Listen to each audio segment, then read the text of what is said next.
adjustments have been done to calendar to accommodate that session between 2021 and 2022 when they were on strike. So everybody continues to move along the line as that due them. But if they're going to cease the salaries, they're saying, well, then pay people to do that. If not, we'll just continue from where we stopped. And that means all those lost time will not be recovered. And students are going to be the ones who will lose out of it, because you will not be able to graduate from school if there's a whole 8 months missing from your academic calendar. You see, Annie, I think the Nigerian students, it should be clearest to them that is their government that is holding them backward and not ASU. Now, you remember that ASU was taken to industrial court by the same federal government, and they went there, they gave them a ruling, or do they call it judgment, whichever. All we know is that a pronouncement of industrial court told them that you have to go back to class, so that we know that truly, even that was when they appealed, though, so that we know that you people had complied with that particular court pronouncement. They went back. Because, you, as they always say, you can't place nothing, something on nothing. Now they went back so that they will be able to place it on something that they obeyed that court pronouncement. Now federal government is coming with their calculation, which for me at this time is jaded. It doesn't make any sense. You see, when you have this thing has been protracted, the protracted strike, it has continued until these people agreed based on the court arrangement you came up with. Now, what is your own? They have come with inaudities and all that, everything harmonized. So let us not allow this particular section to just be a waste. They have come up with it, and you are coming up with a half salary or whatever you call it. Looking at the TV, I just saw this morning as I was seated here where they said they denied paying a half salary. I'm talking about federal government. Now, if you deny, who gave it to them? Or you are saying like the senior advocate Falana was saying about on pro rata basis or whatever. Whatever calculations you made, these people are telling you what we received is half what we have been receiving. Are you now saying that all of them are now going into wholesale lies telling you that? I don't understand. Federal government seem to be caught in trouble where none should exist. Instead of doing what is right. Okay, look at what Falana mentioned. The industrial, resident doctors. Strike happened 2 months. And they came back, as we were told, through that same system. A government that follows issues through courts means that they have a den somewhere. If you do well, you won't find yourself in court.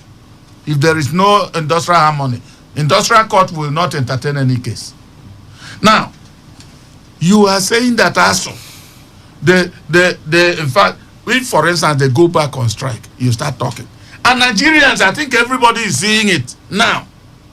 ASU is now thinking about either going to continue on their strike or whatever. For me, I will tell them there's no point going on that strike again. They may stay. In fact, following that industrial court pronouncement, they could go to office and stay without teaching. Who is suffering? The children. The children. And is it good? And like I said, children should now know that it's not ASU, it's in the hands of federal government. Our suffering is coming. In fact, they know their enemies now. Manuel, your thoughts? Ruben Izu Jr. Not a surprise one for people like me who envisage this. We saw this coming.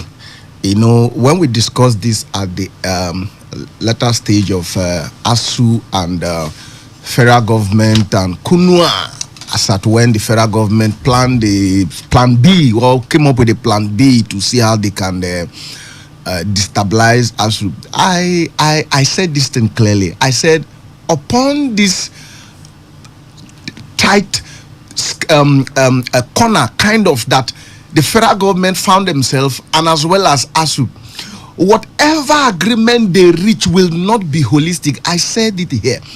And I am of the opinion, as at that time, I was of the opinion rather, that the federal government will do anything possible to ensure that schools are reopened. Now, in the words of the current president of the Senate, he said those leaders who reached an agreement with us as at that time did not mean well for the nation. And I perceive from his body language after meeting with the delegations of the ASU that those who did enter that agreement reached it like, whatever measure I will take, whatever step I will take just for schools to reopen, let us reach an agreement whether it is feasible or not.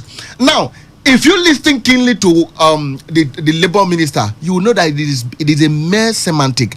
It is like telling someone, use your tongue to count your teeth. Now they are not telling you in real knowledge that they did not pay them half salary. They are coming to tell you that they did not pay them 50% reduction of their salary based on pro rata. That's what they are telling you. But a lot of persons will not understand. They are not telling you that from February that they went on strike. That's why they singled out October, they resumed. That is not true that they did not pay them full salary. What happens to February to September? It's telling you now that they are paying them according to what they earn that period. That's just the simple truth. They did not absolutely. While the scroll by is going on, I'm actually reading what the labor minister is denying that they did not. It's just like somebody worked for 10 hours and you pay him for 10 hours. Now he worked for 5 hours and you're paying him. So to your conscience, you did the right thing. That's what they are saying there. While the lecturers are telling you that indeed we did not sign up to resume for pay work as you pay as you work.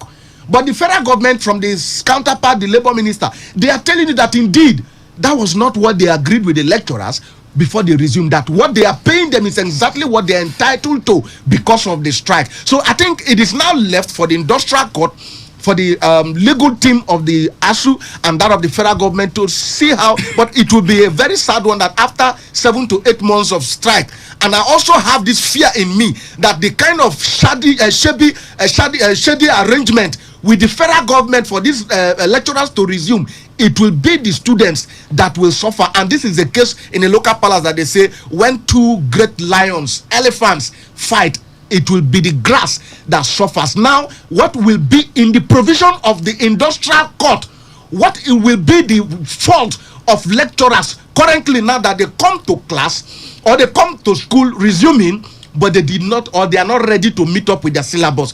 What will you hold them responsible with based on this treatment you are giving to them? Like Oga said earlier on, they can decide to take that your half-paid salary and sit in their offices. What will you do? It's the student that will suffer. They are already lagging behind.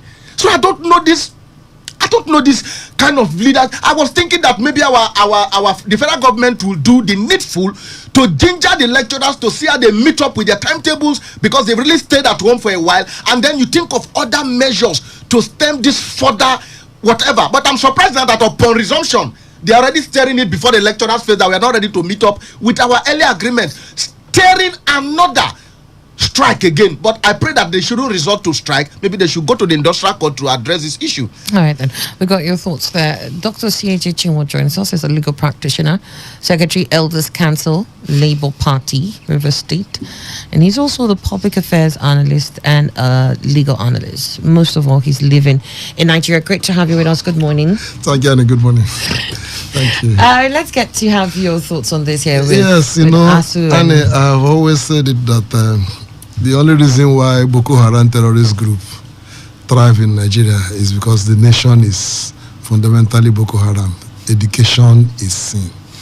I also said it here that I won't be surprised if in the mind of the president, let us continue on their strike until he hands over power. I have not seen anything to make me think that the federal government of Nigeria is interested in education, is interested in the things that ASU went on strike. Some of my colleagues have called, said it was a wasted time because all the things ASU asked for, they got nothing. ASU wasn't asking for themselves. The things ASU were asking for are the things in the best interest of the educational system. Nothing was gotten. Even though now the government, what the government is doing, we are punishing you for asking us to do the right thing. How is it ASU? For daring to ask us to do that, we are punishing you. Because While ASU didn't go on strike, nobody was interested in talking about the fact that you have laboratories where there's no chemicals, you have libraries where the last edition of books were published 20 years ago, you have classrooms where there are no seats. Nobody's talking about that. ASU tries to bring that to the forefront, and you punish them for daring to do that. But it's because it's the system, you see, because Nigerians don't know the value of principles behind things, we allow things to just happen. We should ask us, what is this man's principle of life? What is this man's value? What does he value most? I tell you, Annie, with all due respect to the president, that Buhari's philosophy does not include Western education. So when, therefore, you see Boko Haram coming, and they're saying Western education is sin. And this, remember, and we will take it or not, but this is the man who also Boko Haram was nominated to represent them in negotiation with the federal government before he became president. Not that he's a member of the militant or terrorist Boko Haram, but in principle. Because this is not happening for the fact I was in second year in university when Buhari came into government as a military head of state. It was the same thing. ASU will go on strike, doctors will go on strike. If he attended to them, he attended to doctors, he never attended to ASU. So the thing went on till everybody got wearied. Some of the groups that rejoiced most when Buhari was overthrown by Babangida were ASU, university students and lecturers, because for once, Babangida was good in making promises that lifted people's soul, thinking that he would do something better. Though he tried, far compared to Buhari. So that's the situation we're seeing. I'm not surprised. I really feel for ASU, and what I would advise anybody who wants to go to academics, and it's good to go, but please find something else doing.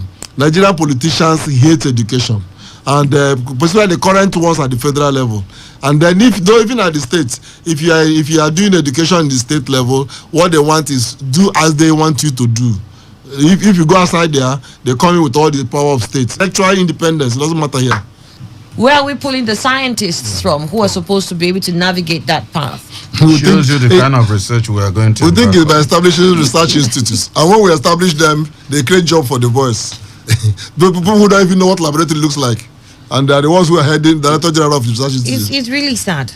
It's really sad. I mean, if you, like Fadana tried to explain, for the lecturers, the job continues no matter how long the strike comes, because you have to fill up for. They will have to teach those children. They're already doing double, triple. And I like what they said. They said, fine, if you don't want to pay us, then 8 months we also will not do the job. Use that money, hire people that will teach the children for that 8 months, and then we'll continue. When they meet us where we proceed. You see? The students lose the one academic session, which to me that's what should have been best, because even they're calling them now to teach them, some of the students have lost touch with what they learned. Yes, because many don't even, the Boko Haram spirit is there. Many don't even read when they're on strike. I don't understand the Boko Haram spirit. And I write. What Boko Haram? I write. It's not only at the federal level. That's my biggest pain for Nigeria. Yes. And I write and sometimes do public presentation of books. Somebody comes and gives you 100,000 naira. 2 years after, he has not read one page of that book. Even if you mention his name there. So you begin to wonder. That's why I stopped doing public launching, because they begin to see it as if you're looking for money. Otherwise, other nations, American presidents go from state to state to present their books. And someone will tell you, yes, Excellency, or Mr. President, I read this book at page 600 and something. This is what you said. Nobody asks you here. If you make a mistake in Nigeria, it is you that will correct yourself. If you when you eventually open that when place. you ever open that place. Nobody. So it's the same thing that goes around. So anything academics. So the spirits, the Boko Haram spirits. We hate knowledge. Boko Haram spirits. All right, let me get to this here. We have from I think this is from the Punch newspaper. Let me get that story open. Says why Tinubu was absent at debate, APC campaign cancel. The All Progressives Congress campaign cancel on Sunday night justified the absence of its presidential candidate Bola Tinubu, saying the debate clashed with his engagement. Campaign cancel's clarification is coming in the wake of Tinubu's absence at the live presidential debate held at Transcorp Hilton in Abuja. Tinubu's counterpart in the People's Democratic Party, Atiku Abubakar, who was said to be on his way from Morocco, was, however, represented by his running mate, Governor Ifeanyi Okowa of Delta State. The Punch reported that a pro-democracy think tank, the Center for Democracy and Development, had invited the 4 leading presidential candidates in the 2023 elections to speak on their plans for the country. The debate, which was aired on Arise Television, was meant to allow Nigerians to ascertain which candidate and political party possessed the best ideas for bringing lasting solutions to the country's challenges. When contacted, the Director of Media and Communications, Bayo Onanuga, told our correspondent in an exclusive phone chat that the debate clashed with Tinubu's campaign town hall meeting with agro farmers in Minna, Niger State capital. Onanuga made reference to the APC presidential campaign calendar to justify his position. He said, "We are in Minna now for engagement with farmers and agro-commodities groups ahead of tomorrow. The media cannot suddenly come up with a debate and want us to drop everything we're doing to attend it. It is wrong. We also have our campaign schedule to attend to." When reminded that the presidential candidate could still have shown up since the engagement in question is slated for Monday, Onanuga disagreed. "Are we going to use jets to travel to Minna? As I earlier told you, we are in Minna already and cannot make it to the program. In our case, their proposal clashes with the campaign program of our candidate. That's why we didn't turn up." As if Tinubu would have turned up at the debate if the Minna engagement had not been fixed, the campaign media director stated that there was a likelihood he might. He said maybe, but he's busy with some other things and he cannot leave that one for this. There are more important things. After Minna, we are returning to Abuja before the next engagement in Nasarawa State on Wednesday. After then, I think Calabar is up for Saturday. You can see that this week is a very busy one for the candidate. Again, next week we'll be in Imo State on Tuesday for a rally and zonal stakeholders meeting. It is not on Monday, as some people erroneously reported. The earlier schedule people saw was just a draft, which is still subject to amendment. The presidential campaign calendar, which was revised again on Friday, shows that aside from town hall meetings with agro farmers on Monday, Tinubu will have a dinner with his campaign patrons in Abuja on Tuesday, while another town hall meeting on interfaith stakeholders will hold in Nasarawa on Wednesday. Well, this is the reason they gave why he couldn't attend that. We'll return. He said he had more important things. We'll qualify importance when we come back. Please stay with us. You're listening to the World News. You're listening to Today 95.1 FM. Coming up next is the news update. Port Harcourt, are you ready? Today 95.1 FM, the voice of the people. Every day, every hour, when the big stories break, depend on our 24-hour news team to bring you the latest. Today, 95.1 FM.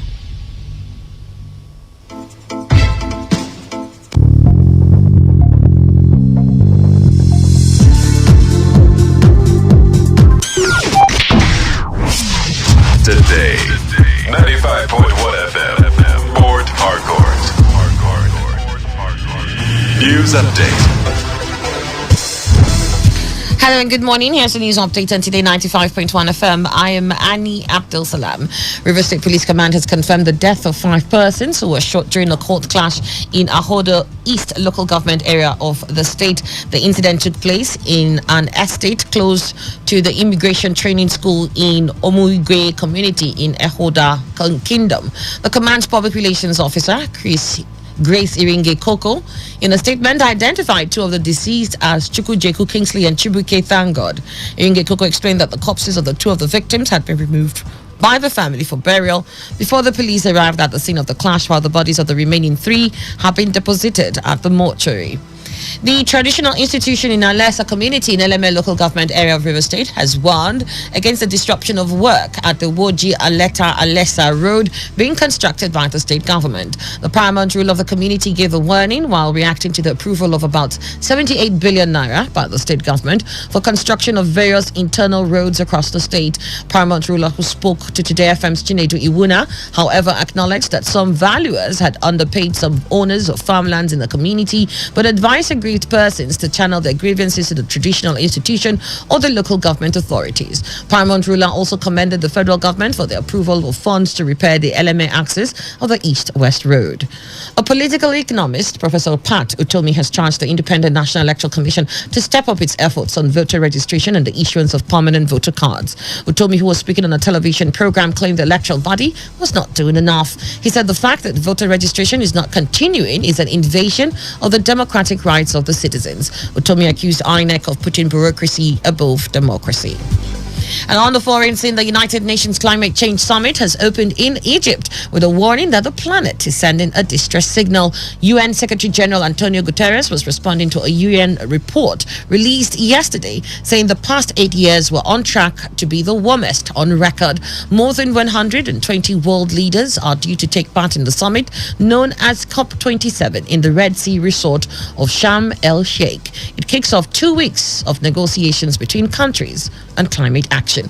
And that was the news update. And today, 95.1 FM, it's your right to vote. Ensure you take advantage of this coming election to elect the leaders of your choice. So have a great morning. I'm Annie Abdul Salam. Thank you for listening. Today 95.1 FM, Port Harcourt, voice of the people.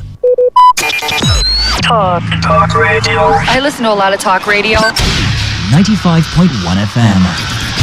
It's a triple experience on this frequency. Talk, news, and sports. Right here, every day on Today 95.1 FM. The voice of the people.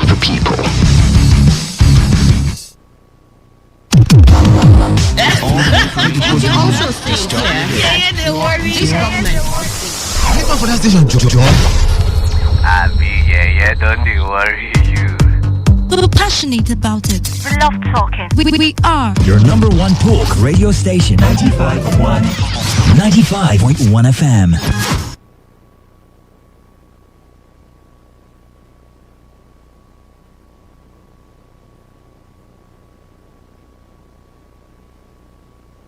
Port Harcourt, are you ready? Today, 95.1 FM, the voice of the people.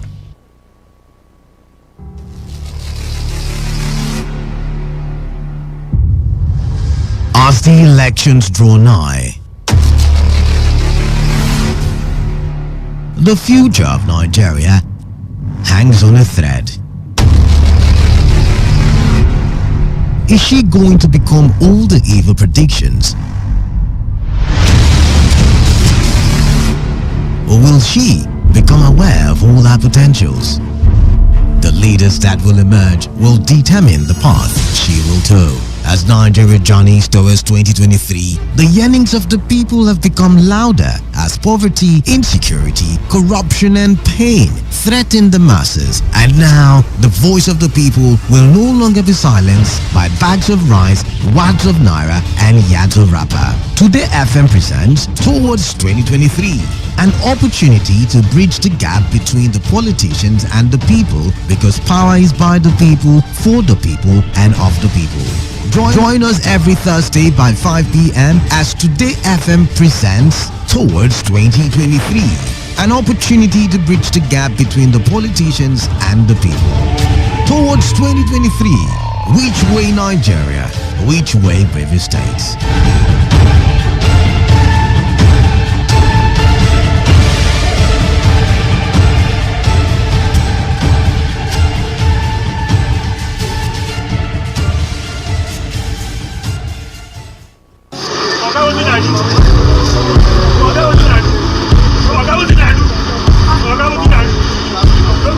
I am a proud Nigerian. I have been placed here by God for a time such as this. The degradation, challenges, and problems faced by Nigeria are the perfect backdrop for me to develop and utilize my God-given potential. I will not complain. I will not criticize. Rather, I will use my skills, gifts, relationships, and experience to find long-lasting and revolutionary solutions to the many challenges confronting Nigeria.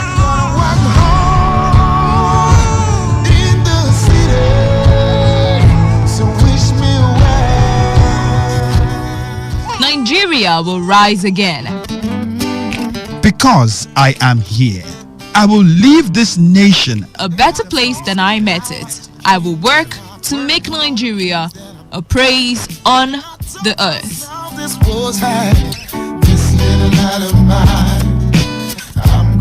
I will work to make Nigeria a praise on the earth. So help me God. Let me tell you how I got this far.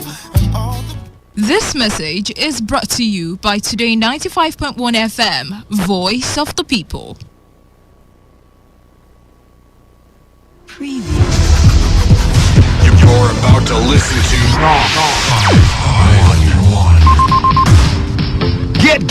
Get ready! It's the world of broadcasting as Today 95.1 FM brings you entertainment, information, education as they unfold every day. Today 95.1 FM. Do you know that I'm necessarily mentioned? When I talk about market, do you think I used to climb from 3 alone in this video? So, and you say you've not benefited anything from Nigeria. What has been What was the favorite Nigerian movie growing up? 1, 2, 3. Yeah. It took time. Conspiracy. Today 95.1 FM. Don't touch that dial. Make sure you are tuned to your numero uno. Tell me, where's your money now? Why, Radio has never been this good. Today 95.1 FM, Port Harcourt.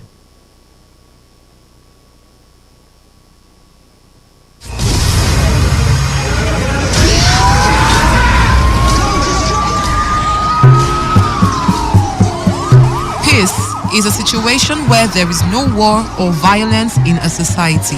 Peace allows wealth to accumulate and the society to advance. Through peace, generations of wealth, education, technology can build up, thereby making people very prosperous and happy. Without peace, there will be violence, war, and underdevelopment in our society. The most disadvantageous peace is far better than the most just war. Let us embrace peace for a better society. This message is brought to you by your premium talk radio, Today 95.1 FM. It's what I pray for. All around the world. It's what I pray for. All my Port Harcourt, are you ready? Today 95.1 FM, the voice of the people. 95.1 FM, Voice of the People. And we're back.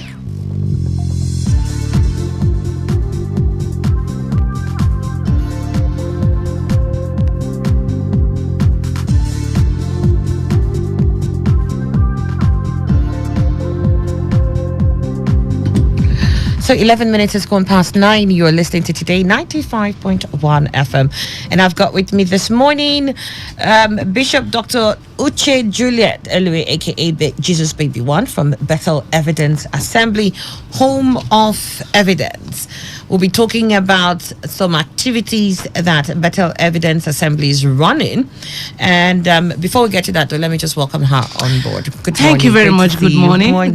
Good morning, everybody. As many listening to me wherever you are, in the office or on the road or in the hospital or anywhere, I bring greetings this morning and I pray for you that everything will work out well for you and you'll be free from every bondage in your life, your family, your business, in the name of Jesus. All right, so there's freedom from all bondage. The program you've been running now. Yes, and the program has been giving so many testimony to people.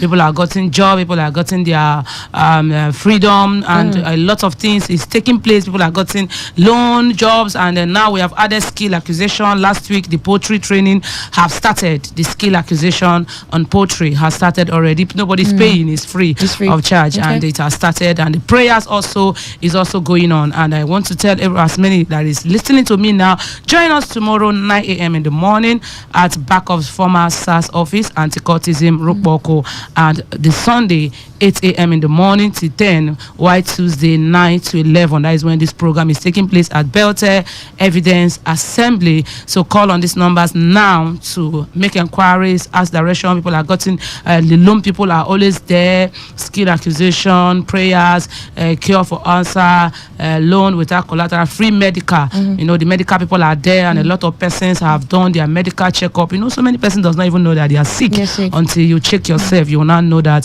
what is wrong and know how to tackle it easily. So to call on this number now, 08139414007, 08139414007, and 090 491 99216. 090-491-99216. All right. So this freedom from all bondage, when exactly should, first of all, before I ask when exactly, is it open for everybody aside everybody, your members? everybody, whether you're a Muslim, whether you're a Christian, whether you're a Hindu. It's open for everybody. As many that need freedom, as many that need to be trained for ski, as many that need a job, because people are getting their jobs, and we have gotten so many jobs opportunity from different states now. People are sending job opportunity, and we are giving it to people immediately. We'll just give it to them, give them the link. So whether you need a job, as far as you need it, if you don't need it, someone around you might need it. So job opportunities, loan people are there to talk to you on how you can get the loan,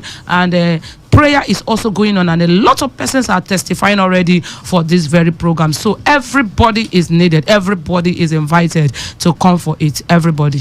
Okay, the time and the venue. The time is 9 a.m. in the morning on Tuesday, tomorrow, and all the Sundays 8 a.m. in the morning, 8 to 10, 2 hours. While the Tuesday is 9 to 11. It's happening at the back of former SARS office, Anti-Cultism Rukboko. Call on this number 08139414007, 08139414007, and 090-491-99216. Okay, so every last Friday of the month. Yes, every last Friday of the month is a night of evidence. Is the day we pray. We have a program coming up last Friday of this month. Arise for me. God will arise for you and give you freedom, because if God did not arise for you, a lot of battles are happening every day. And I also use the opportunity to tell those who have one issues or the other, or there is something you are believing God. You know, Christmas is coming up, and so many persons believing God to finish up their building so that they can go to their house and celebrate their Christmas. Come, let's pray about it. Whatever that is holding you, God will remove it and give you freedom. And those of you that is in the hospital, God will give you freedom. Whatever thing that you know you are going, whether you are facing family crisis, or you are having maybe how to conceive or anything, come, we'll pray about it. A lot of persons are having testimonies of those, because in as much as we are doing the freedom from all bondage, it's not only the physical one, we also handle the spiritual. And besides, I am a bishop, so I'm not the one doing the doctor. My own is the prayer aspect. So for the physical aspect, where you've got the loan, the jobs, the skill acquisition, you have other people who are in charge of that. Yes, we'll have so this is not something Bethel Evidence particularly is doing. No. We have people. What Bethel Evidence Assembly is doing is the prayer part. The prayer part, yes. So if there's a spiritual issue that you've got, if you're looking for relief for any of your problems, and you're doing that spiritually, you want to also serve God. Yes, you want to serve God. You want to worship God. You know, the best thing is to worship God, serve God, and He will give you all you want. And the Bible says, Colossians 3:17, in all you do it in the name of the Lord.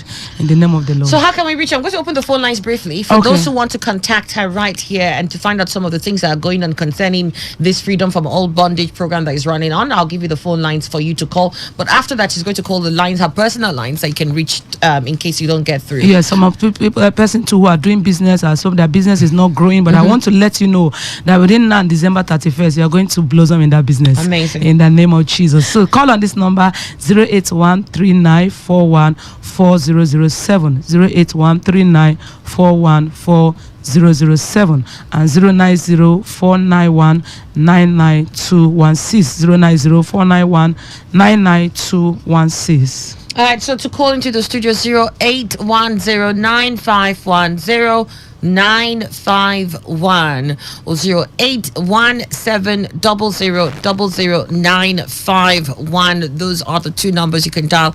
Ask any question you want, any clarification on any of the issues you want to speak to the bishop here with me in the studio this morning, and quickly get confirmation on any of the things that you need. And you can be sure that you get it right here. Since she's here, it's an easier thing than say, let me wait till when there are too many people who are milling around her later. But freedom for all bondage is to cover loans without collaterals, free medical checkup, eye, teeth, cancer, job opportunities of any level, healthcare. And there's also going to be donations to widows, to less privileged, cures for cancer, for ulcer, I beg your pardon, skill acquisition, and prayers. I don't know why the prayers is at the back. The prayers should be at the very front. That should start everything else. Because prayer is the key. Yes, prayer is the key. You know, the thing is that you are doing it at Better Evidence Assembly is there, so they starting from there. As many that need evidence, you must get your evidence. Oh, okay. right, so the numbers again. I missed that last call that came in. I'll try and see if I can get that before we wrap up. 0810951091 or 081700000951. Hello. Well, good morning. Good morning. My name is Yogi. Okay, good job. Go ahead. I want to ask the woman of God there. The loan she's talking about, what is it like? Is it loan that can use like somebody wants to buy a car, a transporter? Is the loan repayable, and what is the volume of the loan? Okay. It's repairable now, that is sure. And the bank people are there, the loan, all these microfinance people are also coming. The bank people are coming. So they will give you their criteria on how to do it and also make it easier for the person. We bring them closer. We are not the one giving the loan. Then we tell you if you want the one, there's some Access Bank, they have the one they do like car loan and all those things. You tell them how you will do it and they will also tell you how you will run it. What the criteria is yes, for. The criteria is for. All right. Yes. Today 95.1 FM, good morning. Annie, good morning. Yes, please. What's your name? My name is Isaac. I'm calling from Port Harcourt. Isaac, go ahead. Bishop, good morning. Good morning, Isaac. God bless you. Bless it. Please, what kind of job do you offer? Any job at all, government job, company job, what they call it, rig work, and so many of them will have companies who are partnering with us, and people have sent us so many links for people. Like yesterday, we give out some of the links, some of the numbers, some of the offices to go to, more than 50 persons yesterday in the church. So we give it out, we gather them. If you are for job, come this way. If you are for loan, go this way. If you are for health, go this way. So we now give out to those according to what you want. And it's not like you must be a graduate. It's for all level, whether you go to school, whether you have certificate or certificates. We also help you out. That's the lovely part of it. Yes. You're looking at those who have skills. Yes, who have skills. And those who have, graduated and have some academic proficiency. Yes, we send them out. All right, so let's get your number one more time as well. Okay, so you call on this number. And it's not only just in Port Harcourt, because we've got some of these things. Even Lagos, those who want to work in Delta State, in Edo State. Somebody have gotten job from Edo State, and so many even in Lagos State. So we got in different places. Maybe you don't want to stay in Port Harcourt, you want it another state. You can also get there. We give you the contact on how to get to this job. 08139414007, 08139414007, and 09049199216, 09049199216. The address is back of former SARS office, Anti-Cultism, Rukboko, Port Harcourt. The name of the church, Belte Evidence Assembly, Home of Evidence. And you're hearing Bishop Dr. Uche Juliet Elwe, aka Jesus Baby One. Anybody else can be two. You're number one. All right, then thank you so much for coming on the show. 22 minutes gone past 9. We're moving on. We have more to do with the papers. Stay with us. Last we took from the paper, we're looking at the issue of the APC's presidential campaign cancer that came up with an excuse on why their candidate was unable to make the Arise television town hall debate. And they said, well, they had other engagements. They had more important things at that moment, and it was clashing. So we'll check out what was important and what isn't.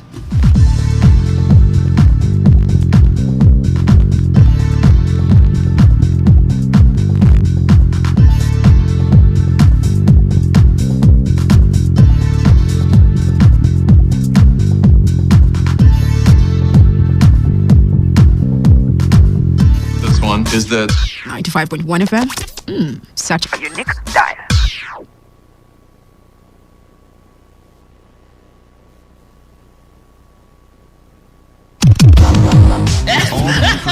Also saying, for that station, don't worry you. We're passionate about it. We love talking. We are your number one talk radio station, 95.1 FM. Ladies and gentlemen, may I have your attention, please? This president's failed. It's about the future of this country. We're going to take it back. We're going to take it back. You asked us to vote you into that position so you can bring about that solution. So when you vote me, then you sleep. Let me see if I can take another phone call. Hello, today 95.1 FM. Good morning. What makes a policeman to be able to feed is the gun he's holding. They use their gun to extort money from people. Good morning. Money, what's your name and where are you calling from? No longer news that we are truly the voice of the people.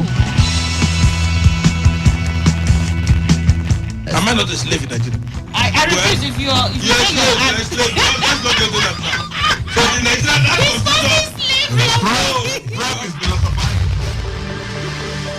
You spot the difference now?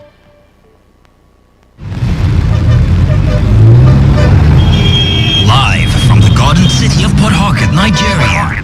This is Today 95.1 FM.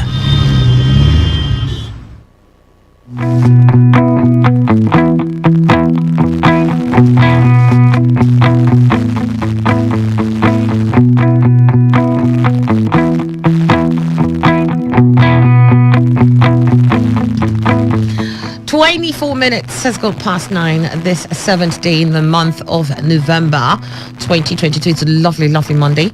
And I'm hoping that your Monday is going on just fine. But then let's get on to it. Yeah, we've stopped last time with this from the papers where we've got why Tinubu was absent at the debate, APC campaign cancel. The All Progressives Congress campaign cancel on Sunday justified the absence of its presidential candidate Bola Tinubu, saying the debate clashed with his engagements. The campaign council's clarification is coming in the wake of Tinubu's absence at a live presidential debate held at Transcorp Hilton in Abuja. Tinubu's counterpart in the People's Democratic Party, Atiku Abubakar, who was said to be on his way from Morocco, was however represented by his running mate, Governor Ifeanyi Okowa of Delta State. The Punch reported that a pro-democracy think tank, the Center for Democracy and Development, had invited the four leading presidential candidates in the 2023 elections to speak on their plans for the country.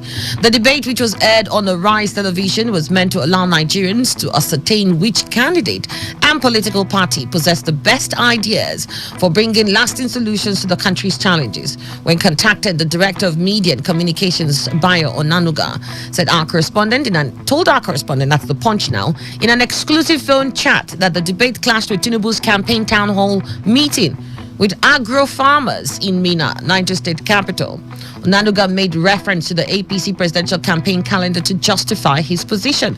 He said, "We're in Mina now for engagements with farmers and agro-commodities groups ahead of tomorrow. The media cannot suddenly come up with a debate and want us to drop everything we're doing to attend it. It is wrong." Or wrong now.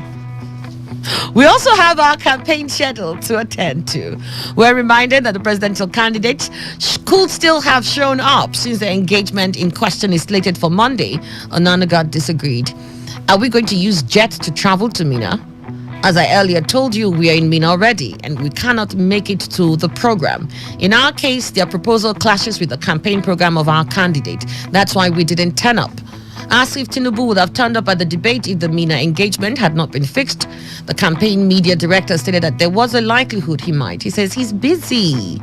Maybe, but he's busy with some other things. And he cannot leave one for this. He cannot leave that one for this. There are more important things, which is what I'm hinging on here now. There are more important things.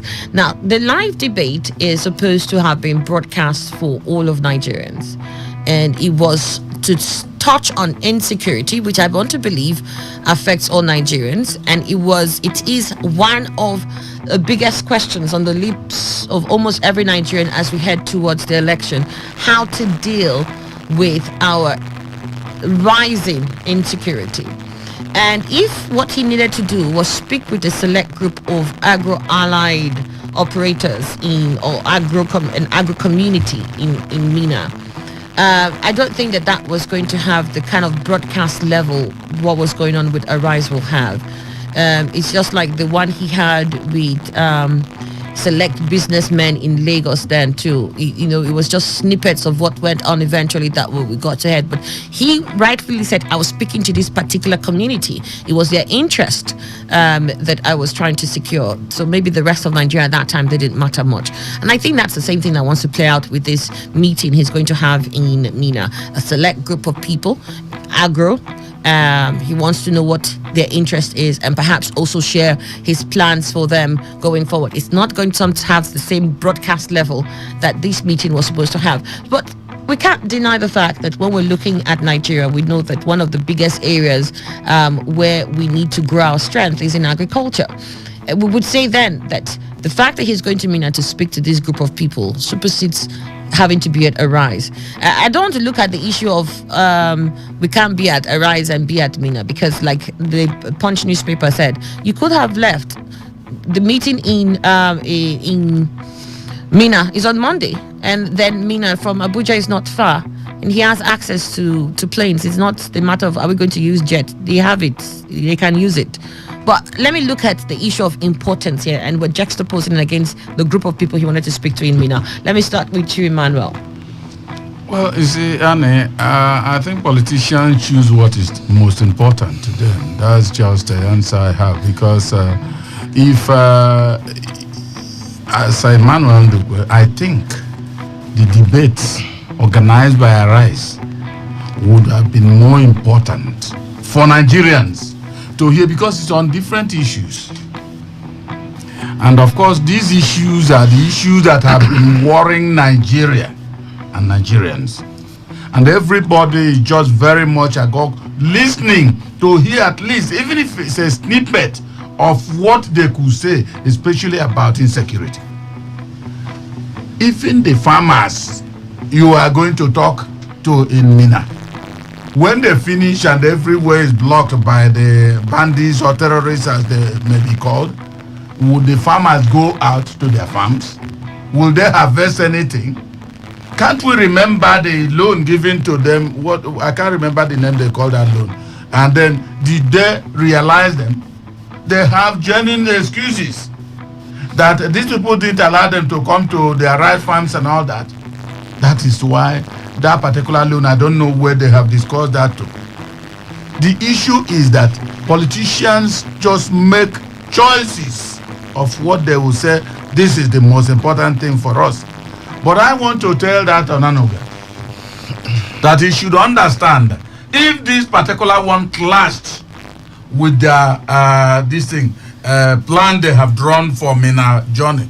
But like you said, you read there, Mina issue should have been on Monday. Good. Is it that Tinubu, even if Tinubu needs presidential jet, he will get it to go to that place? Now, what about others that he has not been attending? Have we had a consistent clashes with the blueprint of Tinubu and all that? That is the question Onanuga should be having in mind. You see, my people said that when something is happening and you think this child is too young now, don't advise him, don't beat him also, that child will grow till a point that if you beat him, he will stand up and then slap you, the parent, so that you know that the child has gone out of hand. That is exactly. You have the first one, he didn't attend. You have the second one, I can't remember whether there are others, and he's not been attending. Now, in this one, you are saying, no, a clash with our own. We won't. Meanwhile, it was supposed to have been on Monday. So, it's unfortunate. Let them continue. I don't know how they measured what is important to them. I truly know that this particular one, even though we've not come to the realization of all the promises, but Nigerians wanted to have listened to how they coin all that their statements will be. Let them listen to them and hear. But it was aborted because Tinubu was not there. Invite him tomorrow, he may clash also. So let the clash continue.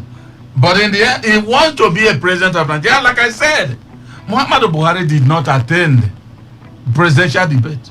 But he's the president, the first tenure and the second tenure. He's already going out. So Tinubu may also become president without attending that debate. But they are just looking at Nigerians and defying them. In my place, they said, you don't defy a king standing before him. But they are staying in front of Nigerians and defying Nigerians that there's nothing that will happen. And nothing has been happening. Right, Madam, what are your thoughts? Ruben Jr. Annie, interesting one. I think it is a matter of importance and priority. They have said it all clear, and I think the feedback or response is actually coming from principal will do when he assumes office as president. When he gets that time, it doesn't bind on him. He can as well come back to tell you that was his entire opinion. I didn't actually say, what will you do, Annie? You won't do anything. Even when they can fail in their own, in the same words, the horse's mouth when we hear. Some of them have not even done 9% or 10% of what we heard from their own self. The horse's mouth. How much more when you hear from the cat mouth? Will you accept it? All right, got your thoughts. So let me quickly move on to Dr. C.J. Chewar. Well, it's only a demonstration of how much they value the people. That is just simple. In a democracy, indeed, every leader or aspiring leader will do everything he can to seize an opportunity to reach the majority of the people. Every candidate in any serious country or contest will do everything he can. See, you expect every presidential candidate that was invited to seize that kind of opportunity, large opportunity. You're not paying for that one. You're giving nationwide broadcasts live. Speak to the people. I'm telling you that anywhere that a contestant or candidate has value for the people, he will leave every other thing except maybe, like a man would say, except the issue of his health. But we have come to meet a man who says, it is my turn, whether you like it or not. A man who has despised all the people. I mean, in Lagos, he despised just. Why did you mention Funke Akindele here? It's an insult. He has despised everybody. He has disdained everyone. It's a shame, but is presidential debate crucial? Though that was a town hall meeting, to emphasize. A town hall meeting or a debate is absolutely crucial for the people. One of the things we thank God for is that God helped you people to set up this public media. Before now, we couldn't see them. They would just come and tell us. Now, CAJHO has access to the media because private media and all that are given opportunity. Now we can talk to these people, and they can also, some of them who are genuine, will also go reach us. And then Tinubu has consistently, when it is not even a debate at a national conference center, he didn't go. I'm sure that at the NBA conference he was invited. He didn't go. That was in Lagos. He didn't go to. No, then he was not at cattle hearers or farming farmers meeting. Not also he wasn't there. Not an elders. Not an elders. They called the presidential candidates. No, last week. After Atiku went, he and Obi went the same day. He went that one. So the man has consistently disdained the Nigerian public. But you know why they do that? Because they also know the Nigerian public. Before you open the studio, the phone now, you're going to see some people who will say, Tinubu was right. He doesn't have to address any Nigerian. That in short, what does it... Officially, what they even put out was that there are a lot of media houses that have been trying to get exclusives from him. So which will he take, which will he leave? Now, which one has he taken? So they've decided that, you might just want to leave them alone. They can imagine. So that you play fair. It's not as if I preferred you to the other one. Okay, so the way to be fair is... He has had an interview with the TVC. That's his own TV. That's the one he owns. So the only way to be fair is to make sure I don't give anybody. Yeah. Like we are crying, now if you assume we're crying, okay, governor or president, do this for us. And the president, to be fair, I will do nothing for anybody. So all of you go and continue suffering. I mean, but that shows you the disdain with which we are here. But I said the reason why they do this is because of the people. That's the only reason why they can do that, because of the people. I said somebody must call here today. I won't mention some of their names. I said, look, Tinubu has the right to do what he did. Who are you to expect him to address you? A whole president to be Jagaban. So if I was Jagaban, I know the people like that are there. I don't think I need to bother myself. But you see, my people say let's go see what they are pricing it in the market. Those people should also see how they're estimating them. But it is unfair. Because like Ruben said, Buhari will tell you, I didn't promise 5,000 naira to every unemployed Nigerian. I remember very well yesterday that Oyegun promised that in Yanagua. But he said I was not the one. That Oyego was national chairman of PDP or APC. I remember very well that Tam David West, who was one of his advisors and think tank supporters, said in You should buy on Alugas this day, the news magazine. I remember it very well. He put the face on a serial liar. And they will call Jonathan serial liar. What was his offense? That Jonathan said, I want to contest election. And in that particular magazine, David Wells said that fuel will sell for 40 naira per liter. The Wells said that the 4 refineries in Nigeria will be restored in more than 1 year. Buhari said I didn't say all of those things because he was careful enough not to be anywhere he would say anything. And Nigerians still voted for it, like Emma said. So we are not blaming them, it's Nigerians. It's Nigerians who very soon will call for debate in River State, and some will disdain us. Maybe Today95 will call, or any group will say, come. And then they will say, no, we don't care for you. Who are you? Whether you like it or not, the people will vote. I have 200,000 votes or settled. Nigeria is funny. God spare us in this theater. I mean, but so the problem, Annie, actually I keep saying it. I'm not even blaming the leaders anymore.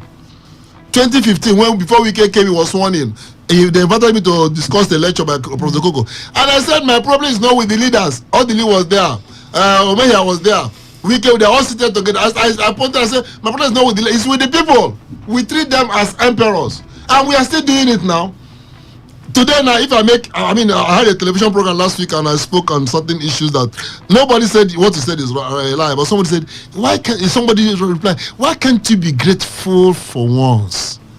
Why should I be grateful to the president or governor for serving me? He volunteered to serve. And I say he didn't serve right. Or I say you've done this well, but didn't do this one well. Why should I be grateful to him? Is he doing me a favor? Okay, let me get to the some of the comments that you shared so far with us on it's quick to go there. No, let me go there. Let me go to some of the comments that you've already expressed with us here on the papers on our Facebook page. Newton economy security dominate as Atiku Tinubu sleep debate. Okowa sounded so unconvincing. I can understand why Tinubu is scared of debates, but why is Atiku also scared of debates? I put it to you that Tinubu may not honor any invitation to debate ever. He's scared stiff. He'll be asked pertinent questions. Wake Peter will be up in the middle of the night for a debate. He will show up. What a man. Abdul Ganiu Jimo says, good morning, Annie. Governor Wike led 5 governors meeting in Makurdi. Are they tired of going to London or Spain again? My happiness is the way Atiku just ignore them like a baby.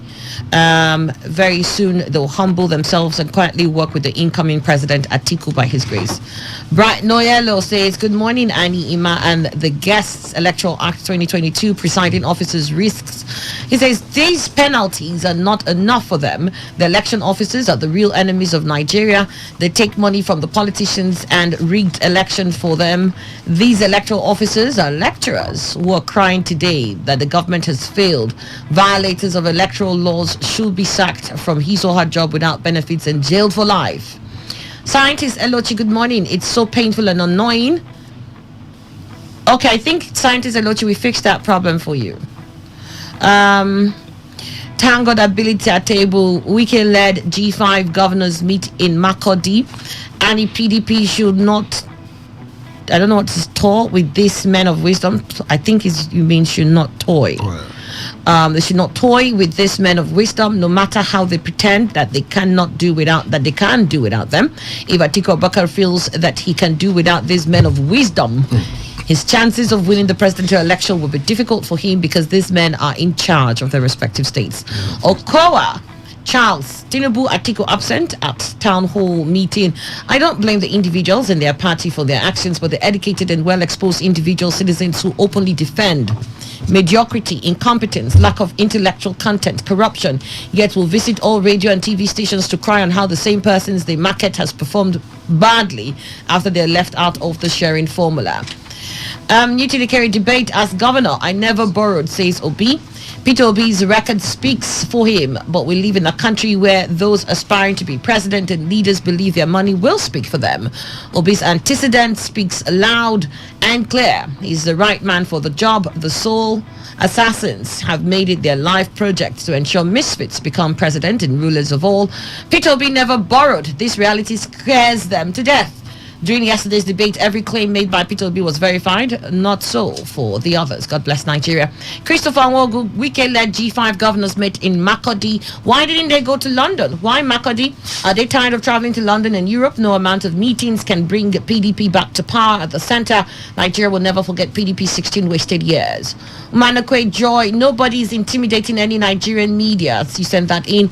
Israel Timothy, debate as governor. I never borrowed, says Obi. Saving money was in addition to excellent performance. I won the award for Best Road Network by the federal government. I also won the award by Bill Gates Foundation for Best in Education and Health.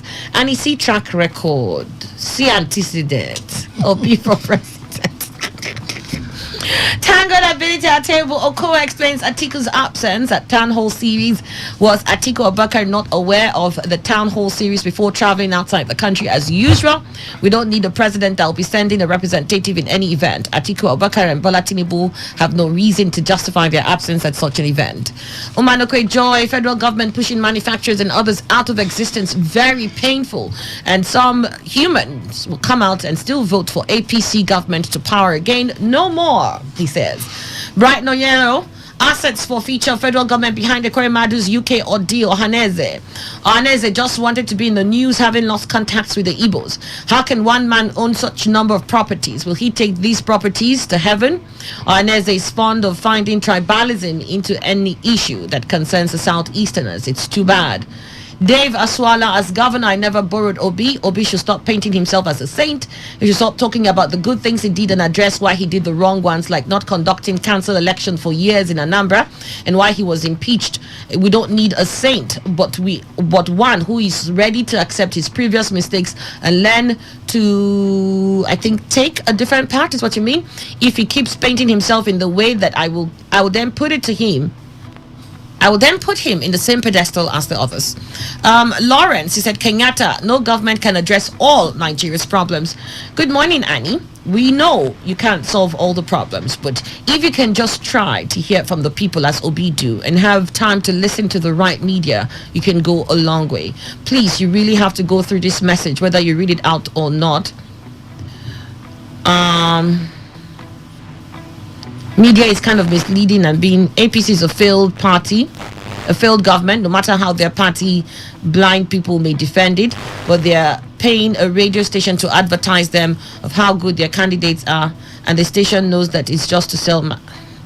The radio station is not going to be the one that will determine. The radio station is a platform, right? And the candidates will use is for all. If you think that candidate is not good, pay and then also say that candidate that the radio station carry their advert is not good. They will take it. Just bring money. I'm sorry, but that's it. It's the radio station has to make money. And if you're saying the radio station should take a decision and say, I know this candidate is bad, I wouldn't take it. It's against the electoral laws. You have to give equal room for everybody. Okwando Obina says assets for future federal government behind Ekwemadu's UK ordeal, Ohaneze alleges. Ohaneze should be mindful of all these unnecessary and irresponsible allegations they make here and there. Ekwemadu had been facing prosecution even before he had the UK issue. Just because of a court ruling, which is in coincidence with the UK issue, should not leave Ohaneze with this stand. Do people have light to watch their so-called debate? How about they go to a local community and do town hall?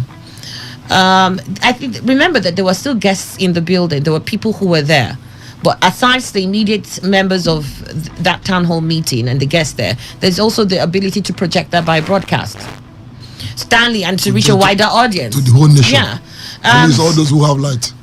And a lot of people had lights. I know I had lights. Stanley Agumo says, while Tinubu always skip debate, is there something he's hiding from us? Only time will tell. For me, APC, no. Okwando Obina, Wike led 5 governments to meet in Makurdi. Governor Wike and co are busy galvanizing or gallivanting, you wrote, around with resources from their states, while some people are praising them. Karma is real, and what is pushing him around? He was the one that championed the removal of seconders after Amechi in 2015. He came as an Ikoyi man to be governor in Rivers State. So what injustice is he pretending to fight? Governor Wike and his co-governors are drowning politicians and should be ignored. All right, so I've read as much as I can from there. I'm going to go on to one more, and I'll touch that quickly, then we move on to the news at the top of the hour. And this here has to do. Already we know how it's already standing, because right now we all are aware that these 5 governors have taken their stand in respect to the in-house crisis that has rocked the People's Democratic Party. And to the best of my knowledge, amongst the 5 of them, I think is only Autumn that is actually going for Senate. For that of Sheyi Makinde is in his first tenure. For that of Jason Wike is already done and is not going for any other position, like he has rightly said it before now. For Ogwai is also not going for any other. Okeze Ekpazu, the same thing. So I think they are. Ogwai is going for Senate. Ogwai is going for Senate too. Okay, so both of them out of the G5. But the fact remains here. In their various states, I don't think as they are as the G5, they might have a voice in respect to what might be happening within the party as it comes to Atiku's interest. But when it comes to their various interests in their various states, like as it stands now, they have gone to support Governor Autumn in Benue State.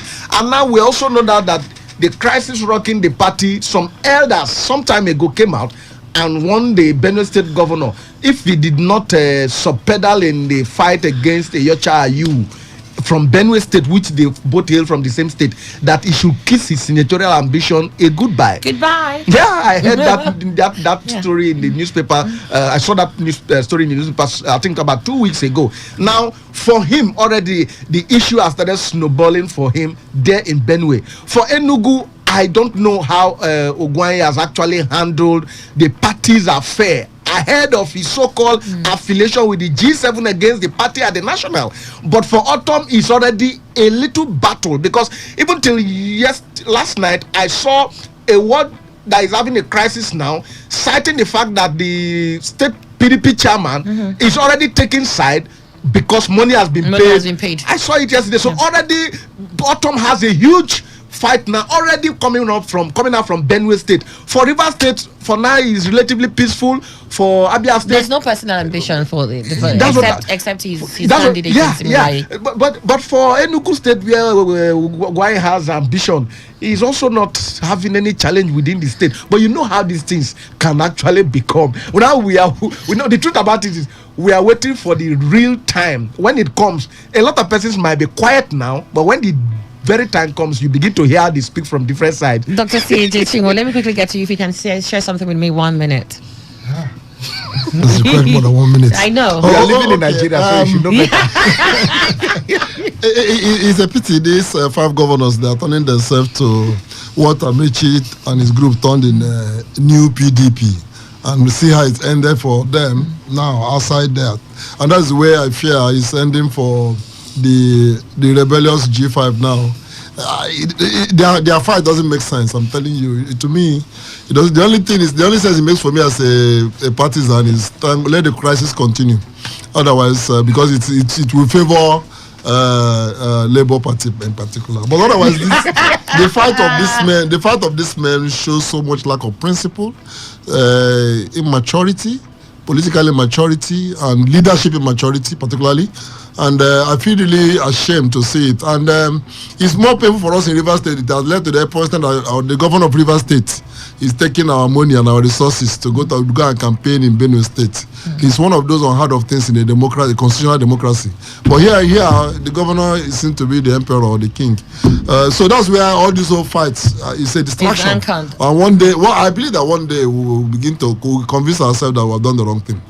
One day. That is the 5 of them. They're the 5 of them. The 5 of them, yes. And I pity this that the other people. You know, it's like having a student who is not having an exam. Maybe a student, a JS, they call it now.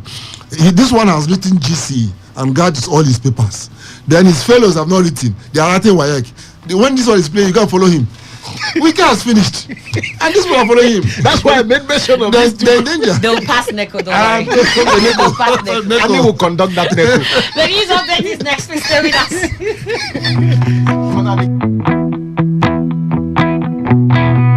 Every day, every hour, when the the big stories break, depend on our 24-hour news team to bring you the latest. Today, 95.1 FM. Today, 95.1 FM. Port Harcourt. News update. Hello and good morning. Here's a news update on Today 95.1 FM. I am Annie Abdul Salam. The Minister of Labour and Employment, Senator Chris Ngige, says only the National Industrial Court can guide the federal government on what to do with the withheld 8-month salaries of university teachers. The minister, who spoke in Abuja, said the government was awaiting the NIC decision on whether it should pay the arrears to the members of the Academic Staff Union of Universities or not.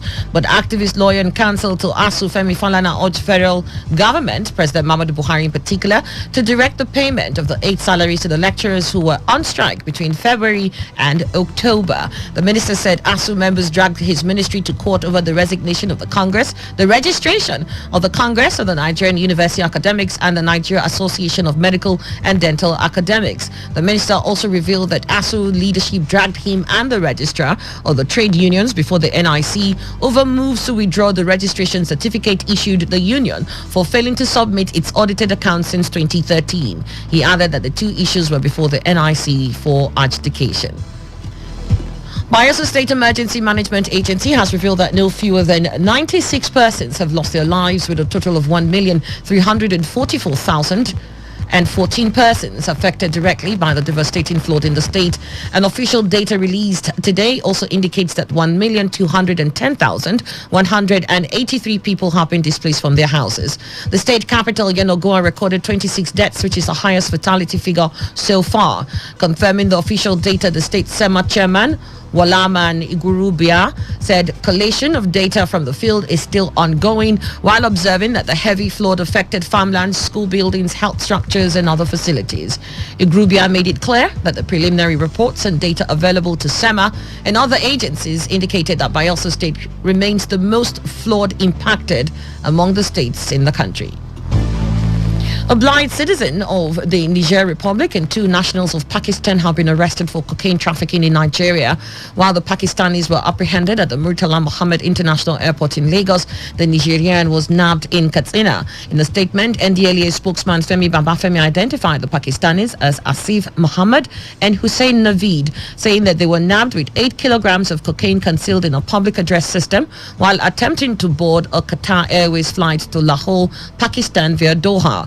He said they hold Nigerian residence permits suspected to be fake and are frequent travelers to Nigeria under the guise of doing textile business. In the meantime, Chairman and Chief Executive of NDLEA, Buba Marua, has commended the officers of the agency for the arrests and seizures made across the country in the past week.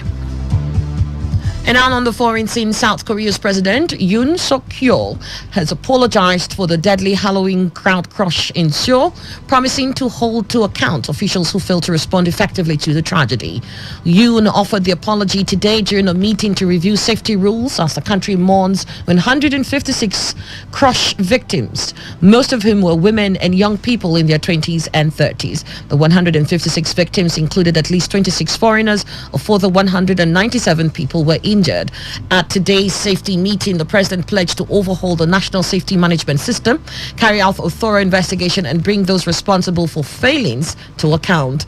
The crush happened on October 29th when revelers celebrating Halloween flooded the narrow alleyways of Seoul's Itaewon district to celebrate the first COVID-19 curb-free Halloween in 3 years. And that was a news update on Today 95.1 FM. It's your right to vote. Ensure you take advantage of this coming elections to elect the leaders of your choice. To have a great morning. I am Annie Abdul Salam. Do stay with us. Coming up shortly, we have our guest, Senator Magnus Abe, the Gubo candidate for the SDP here in River State. Will be taking on an interview shortly after these commercials. Is Today 95.1 FM, Port Harcourt, voice of the people. Welcome to Agric Med Easy with Benzo Farms and Agro Allied Company Limited. And I'm in the studio with the CEO of Benzo Farms, Reverend Dr. Ebenezer David Onochie, and we are here today to shed more light in this company called Benzo Farms and Agro Allied Company Limited. The name Benzo Farms has been ringing bell for quite a while now, and we are here to know Sir, what is the driving force behind this magnitude? Thank you, my moderator. My name is Reverend Dr. Ebenezer David Onochie, the CEO, Benza Farms and Agro Allied Company Limited. As you asked your question, the driving force behind this movement called Agric Medicine, we are a company determined to constantly deliver agricultural benefits to the people. Interesting. Agricultural benefits to the people. So what are the benefits, or probably one or two benefits that one can get by joining this company called Benzo Farms? Thank you very much. Number one is training on modern organic poultry, fish and snail rearing. We have come up with innovative method of broiler stroke layers production, whereby you can raise your 100 birds, 200 birds, 500 with zero mortality. A lot of people, their most regret today is uneven growth. Number two is constant mortality of their day-old chicks. That constant mortality has been the regret they are having today in joining this agricultural business as a poultry farmer. Are you out there? You have been one of those lamenting over constant death in your farm as a result of something you don't know. Listen to me. We have come up with an organic way. It is called organic solution and natural cleanser. These are very active method whereby you can boost the immunity of your agric fowl, which will guarantee resistance, natural resistance to sickness. By joining this method, you will not know anything called antibiotics again, because you will have need for none. Why? None of your birds will go sick. With high immunity booster drugs and the feed we are going to make available to you, the best we have high immunity, which will naturally put a stop and entitled to a loan. We give our members 100,000 naira loan to pay 3,000 naira interest in a month, 200,000 naira loan to pay 6,000 naira interest per month, which is 3% flat by membership. So you will not lack finance to support your business. The number three is passive income through our livestock farm estate program at Isiokpo. At this point, by becoming an owner of either personal ownership or corporate ownership, you can have a constant passive income through that farm estate. If you are interested in any of these three benefits, call this number 070 000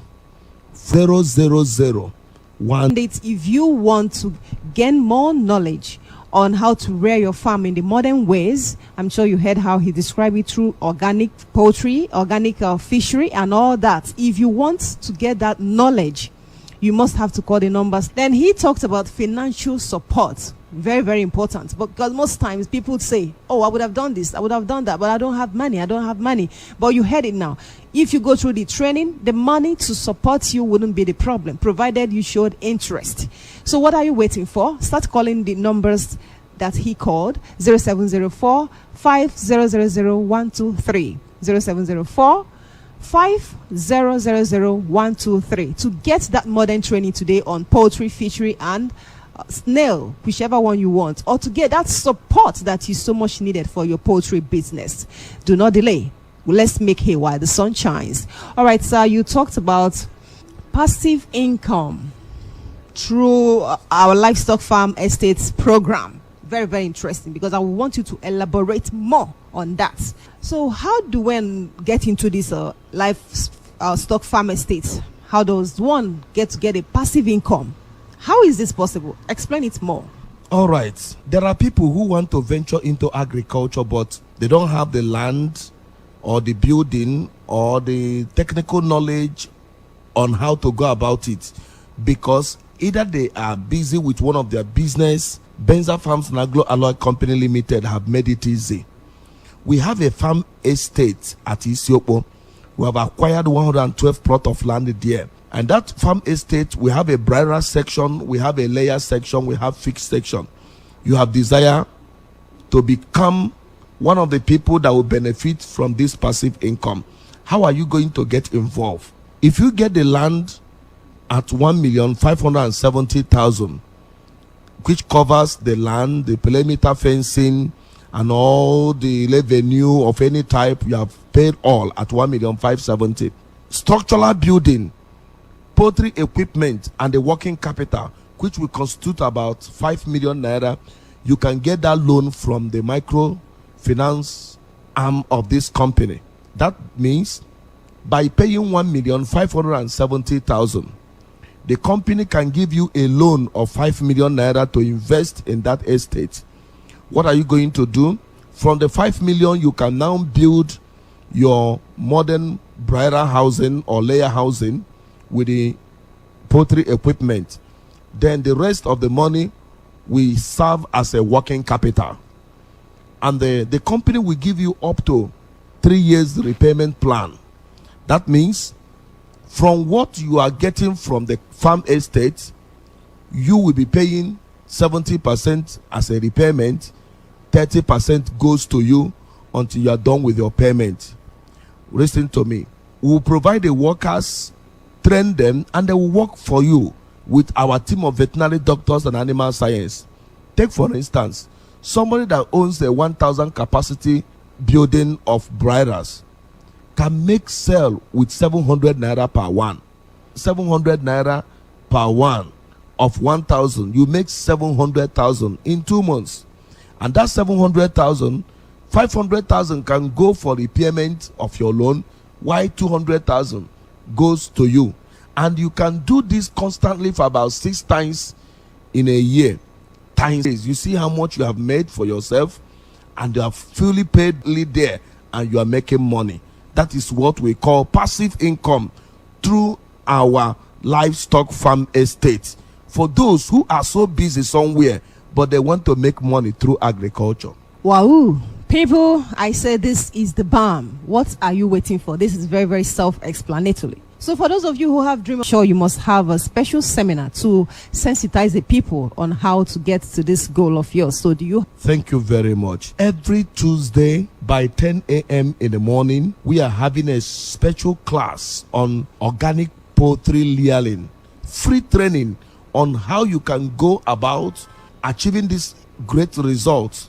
And everything we talk about, we can see one-on-one tomorrow. Let's discuss about your agricultural dream. We can talk in. Call Accord Party Secretariat.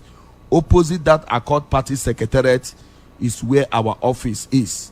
East West Road, Eriboro, by Accord Party Secretariat by Express, East West Road. Number to call us is on 070-4500. We are having tomorrow on Agric Medicine. You can say yes. Body that is in poultry business and you want to stop seeing mortality in your poultry farm, to start having a big egg in your laying farm, you are invited in this program. Don't just insist in what you know. Knowledge is progressive. Don't just be at the old part of your poultry laying. There is something new in the town that will definitely put you in financial stable as a poultry farmer. All right, thank you so very much, sir. Those interested in poultry business, they are your targets. So what is expected of them? Do you expect them to come with anything at all? It is a free seminar. Just the manual handbook, which is sold at 1,000 naira, that you will need to buy from the company. Organic handbook you can use to know what to do on daily basis from day 1 to 49 days, which is 7 weeks. You have summarized a very successful badge. All right. Thank you so very much, sir, for this explanatory speech. For the sake of curiosity, you may want to tell us the prices of feeds, the drugs, so that those who are interested might come prepared. Our layers match is sold at 6,800 naira. This one is very, very active because you are sure of 90% of your birds will be dropping their eggs on daily basis. Then we'll talk of organic starter. That one is 9,000 naira. Organic starter. Organic starter start from from day 1 to 17 days. Then our super starter starts from 17 days to 37 days. That one is also 9,000 naira. Our finisher is 8,900 from 37 days to 42 days, which is 6 weeks, or maximum of 49 days, 7 weeks. your best will be so big. That one is sold at 8,900 naira. Then our organic drugs is sold, organic blood tonic 1,000, organic solution pack 1,500. Then the natural clean 7,500. With these 3 drugs, you can raise comfortably your 200 beds without buying any other antibiotics, and 100 of them or 200 of them will be intact without mortality. This is simply put adding more value to your poultry business. It's very, very interesting. Sir, you may want to recall the numbers for people to get you on again. Number for direction is 070 61 62 1964. 070 61 62 1964 or 07. Remember, on one training cannot meet up on Tuesday. You intend coming on Saturday, you can come by 10 a.m.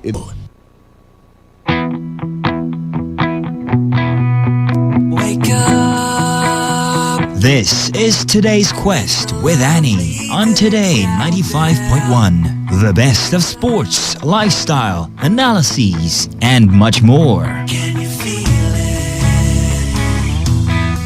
Can you feel it? Can you feel it? This is Today's Quest with Annie on Today 95.1 FM.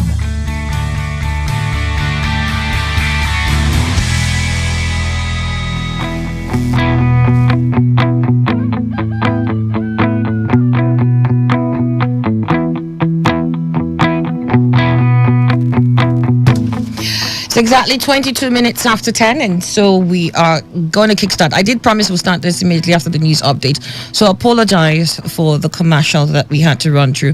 But without much ado, let me get on with it. I have my August visitor. I don't know how to say this. It was almost as if I ran around the whole of Port Harcourt to eventually have this guest of mine in the studio, but I really didn't. I had an amazing team who helped send the invite across. So I have the most distinguished Senator Ingay Magnus Abe here with me in the studio. Good morning. I feel like there should be like drum rolls or something.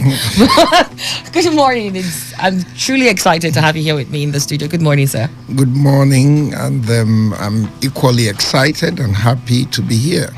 And thank you for inviting me. Oh yes, I've been looking forward to it. So I've spoken a couple of times. I'm sure you must have heard, but then you've always been a very busy person, so it wasn't easy. But then, thank God for today. So I'll get right onto it. There's a flurry of activities going on now, and rightly so because of elections. But I'd like to touch on a lot of different issues, if you don't mind. First, I want to start with your journey into politics. I'd like to know, because this is, for me, foundational. Why didn't you just stay being a lawyer? Why did you think you needed to venture into politics, and how did that happen? Well, actually, looking back, it may sound a bit naive, but at the time we got involved in politics, we actually had big dreams of what Nigeria could be like. We actually felt that we could get involved and, change the way things are and be able to achieve great things. And we came with very big dreams. But reality has a way of sobering you down. After a while, you realize that these things are not as easy as you would imagine that them to be. Yes.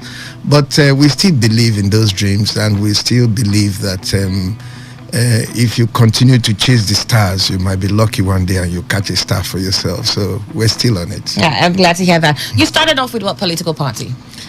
I started out first as a member of the United Nigeria Congress Party, that was called UNCP at that time. And then I contested for the House of Assembly on the platform of the UNCP at that time. And we won that election. And just as we're preparing as part of the Abacha handover, of course, the whole thing crumbled and collapsed with the death of Abacha. And so when they started again, although I'd promised my family that I wouldn't do it again. In fact, I remember we had to ship my mother to Lagos at that time when she was still alive, because we didn't want her to know that I was running again.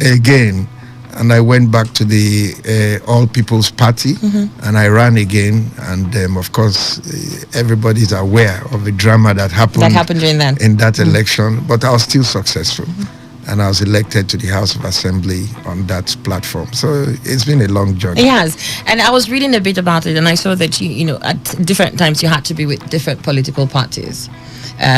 So for me, it has always been, what was your choice for the different political parties that you found yourself, you know, running for office with? We understand that there's supposed to be vehicles with which you run for office, but I want to believe that there's something beyond just that. Maybe there's an ideology, maybe there's some sentiments that you believe the party possesses, because you've got through quite a number. Now you're with the SDP. Well, all politics at the end of the day is local. And if you're not able to master the local politics, then you can't go chasing the big international politics. So you respond to what your team, because politics is a team sport. Politics is not like tennis, where you have just one star and then you're the one that learns to hit the ball how you want to hit the ball. In politics, you have to depend on other people. You have to football now. Yes, it's like football. It's a team sport. You have to depend on other people. So decisions are basically taken by the team in the interest of the team. You can't do it alone.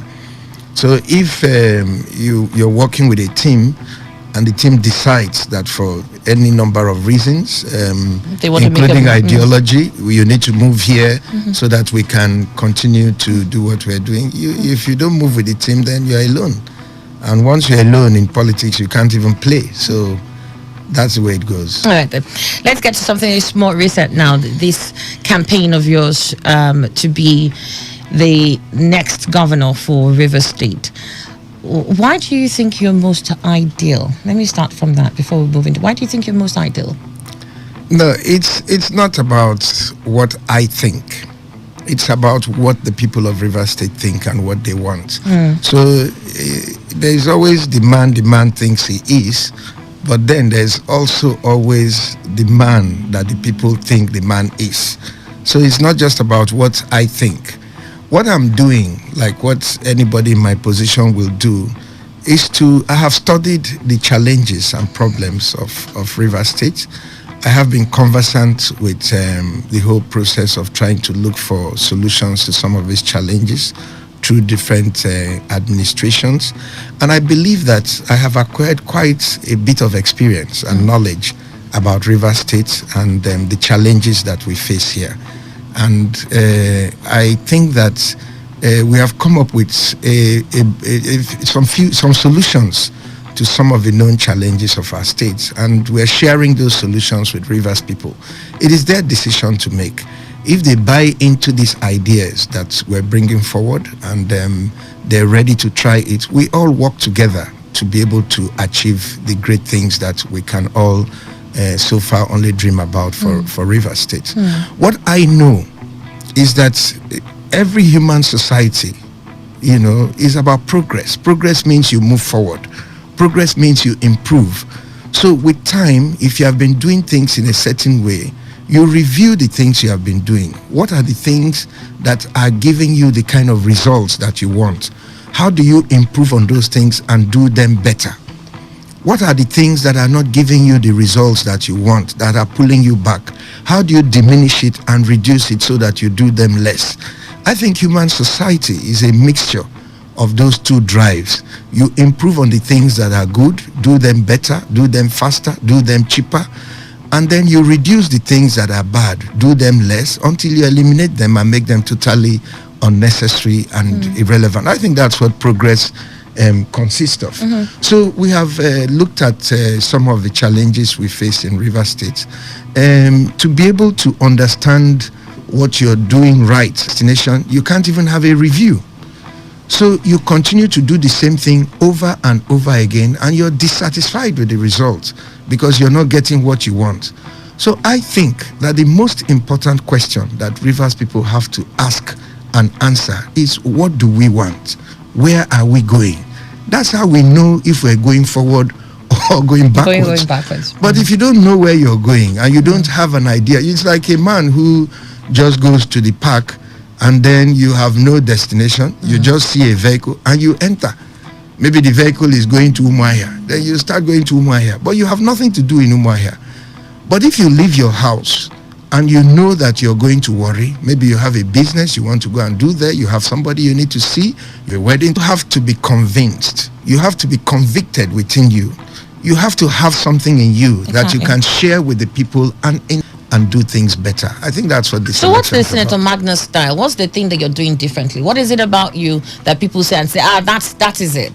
That's the magic. Let me say this to people, and I give to younger people. Yes. When you wake up, I don't wake up in the morning. River State is a land of opportunity. There is so much we can do together here to create a community that will be able to give people opportunity to develop themselves and achieve their own dreams and expectations. That's the excitement for me. If we have that opportunity, I want to prove to people that black people can actually run things and run them well. You see, leadership without sacrifice is meaningless. Those of us that want to lead, we ourselves must be ready to give up something so that the society can achieve more. Yes. And so I would like to put all these ideas and put all these visions out there. Let's get other people to buy into it, even bring better ideas if they have, because River State has enormous potential. We have people, brilliant people. Look at you here. See how good you are at your job. If we run the state better, you'll be better. People will hear you in America because you're from Port Harcourt. We just have to do That's it what right. we want to do. So this is for everybody. And we just want to expand the space, bring in innovation, bring in ideas. I was talking to people yesterday. I said the Constitution doesn't require it. But when I become the governor, we won't nominate commissioners and just send a list to the assembly because you're party members. We will send a list and tell the Rivers people this person is going to serve in this office. When they question you based on what you're going to serve. And you don't just have to convince the governor, you convince the state. So you can't have a commissioner for power who doesn't know how many hours of light that we're getting in the state, who doesn't know how many communities have power and how many don't have, who doesn't have a plan of how to provide light for those who don't have and improve for those who have. Who cannot, if you had a plan here that you know exactly how many hours of light you're going to get in this studio, you will know exactly how many liters of diesel that you will buy in a month. It will help in your planning. Just that knowledge will change how you do your business here. And this is something we can achieve if we are determined to achieve all these things. As a government. Fantastic. So we need to work together to change the way we do things. You said something earlier on. And create opportunities for everybody. You said you've got a passion for setting targets. And that just piqued my interest. When you were a senator, when you had that opportunity to serve your people as a senator of the Federal Republic of Nigeria, what targets did you set for yourself and that you got to achieve? Well, the first thing I did when I was... And we held that interactive session with the youths every year I was in the Senate. The record is there. So that was a target that I met. We also determined that we're going to support education and try to improve education within the senatorial districts. We did that. We also said that we're going to be a senator for everybody. I was a senator for the Obolo people. My record is there. I was a senator for the Andoni people. My record is there. I was a senator for the Oyibo people, the Ndoki people, the Asa people. The record is there. So everybody knew that they had a senator. And whatever we did, we used merit as a yardstick. At that time, everybody thought I was stupid. Because people would come to me, these people didn't support us. These people were not party members. And I insisted that no, if we do that, the community will not get the value that we want to offer. So we brought out the best and used the best. But today, why am I getting so much support? People are coming from everywhere. Oh, when you were a senator, you did. I didn't know them. They were not party members at the time. They were not. Now they are young people. They're very excited. And whatever benefit that I would have gotten at that time from giving the thing to incompetent people because they were my supporters at that time, I'm getting 10 times that benefit now because the communities are excited and people know. And because those people were qualified, they are still qualified till today. That's why they can move other people. So these are principles that we have tested. We find out that they work. You know, that promoting brilliant people does not necessarily diminish you in any way. Yeah, yes. So what bill would you say was the one you're most proud of that you proposed while you were there? Well, we worked on a bill to try to promote private refining in this country and to give first right of refusal to those who build their refineries here in this Niger country. Delta. Yes, not necessarily in the country. In the country, not necessarily within the Niger Delta, but anywhere you find oil and you situate your refinery there, you should be able to get first right of option to refuse, so that we could discourage people from exporting the oil to go and refine, which basically was a waste. And we invested so much time and effort in that, and till today, whether anybody likes it or not, even though it hasn't been done, it is still something that people realize is at the crux of our challenges with hydrocarbons in this country. Exactly. You know, so we're still very committed to some of those principles. All right, fantastic. And let's gravitate on. Let's move on. You also served at some point in time to Secretary to the Government of Rivers State. You were at close proximity to government at that time. What instances would you say you saw that has allowed Rivers State to remain in the shadow of herself? Because you mentioned something about great potentials and being so close to power at that point. What were the things you noticed that hasn't allowed Rivers State to progress? Let me say this. I was not just secretary to the government. I was secretary to the Security Council. Okay. And if you noticed at that time when we came in, this state was almost gone. You know, violence, militancy, kidnapping. And then one of the things that government is remembered for is security. And I, at that time, was the secretary to government. The Israelis, you always hear about the Israelis we brought. We actually didn't bring them. It was Celestine Omeha who brought them. We didn't know them. But when they came, because there was a change of government and all that, they were frustrated. Nobody was talking to them. And they came to my office out of the blue. And I saw them, gave them an opportunity to speak with me. And I found out that the plan that they had was totally different from what the Omeha government was implementing at the time. And I said, no, if we follow the security plan that these people are putting in place and abandon that other one, this state will have outstanding benefits from that kind of idea. And so I went to the governor. I said, no, sir, we need to summon an emergency security meeting. He said, why? I said, because of this and that. And to be fair to the governor at that time, we had a very good relationship, so we could actually work together. So immediately that day, we called an emergency Security Council meeting, and I brought the Israelis, and they gave that same presentation, and we got the go. We took them to the president, and although people were, they will use it to spy on us and all that. Exactly. But Yaradua gave us approval to go ahead if that will help Rivers State. And that's why I continue to honor President Yaradua till today, because he always put the interest of Nigeria above everything, including sentiments and politics. And so we were able to implement that plan. I was at the center of it. I housed it in the secretariat on the 17th floor, right on top of my own office. So I personally was involved in everything we did. And it was an outstanding success. In no time at all, that security program changed the atmosphere and in Rivers State. So ideas to move the state forward are there. Everybody can get them. All we need to do is to continue to try new things. I keep saying to Rivers people that if you want to see what you have not seen before, you must learn to do things that you have not done before. We cannot continue to do the same things that we have been doing and expect to get a different result. Right. It's just not possible. I'm asking this because with each government that comes on board, there's always a claim that they're coming in with great new ideas. They're coming to expand the frontiers of Rivers State and take us to our Uhuru. And yet after that, it seems to leave a sour taste in the mouths of the people. And I wanted to see if you had an insight into, is it the bureaucracy? What is it about government that doesn't allow these really fine ideas that usually are there to see implementation? Is there anything that stops that? Is it partisanship? What is it?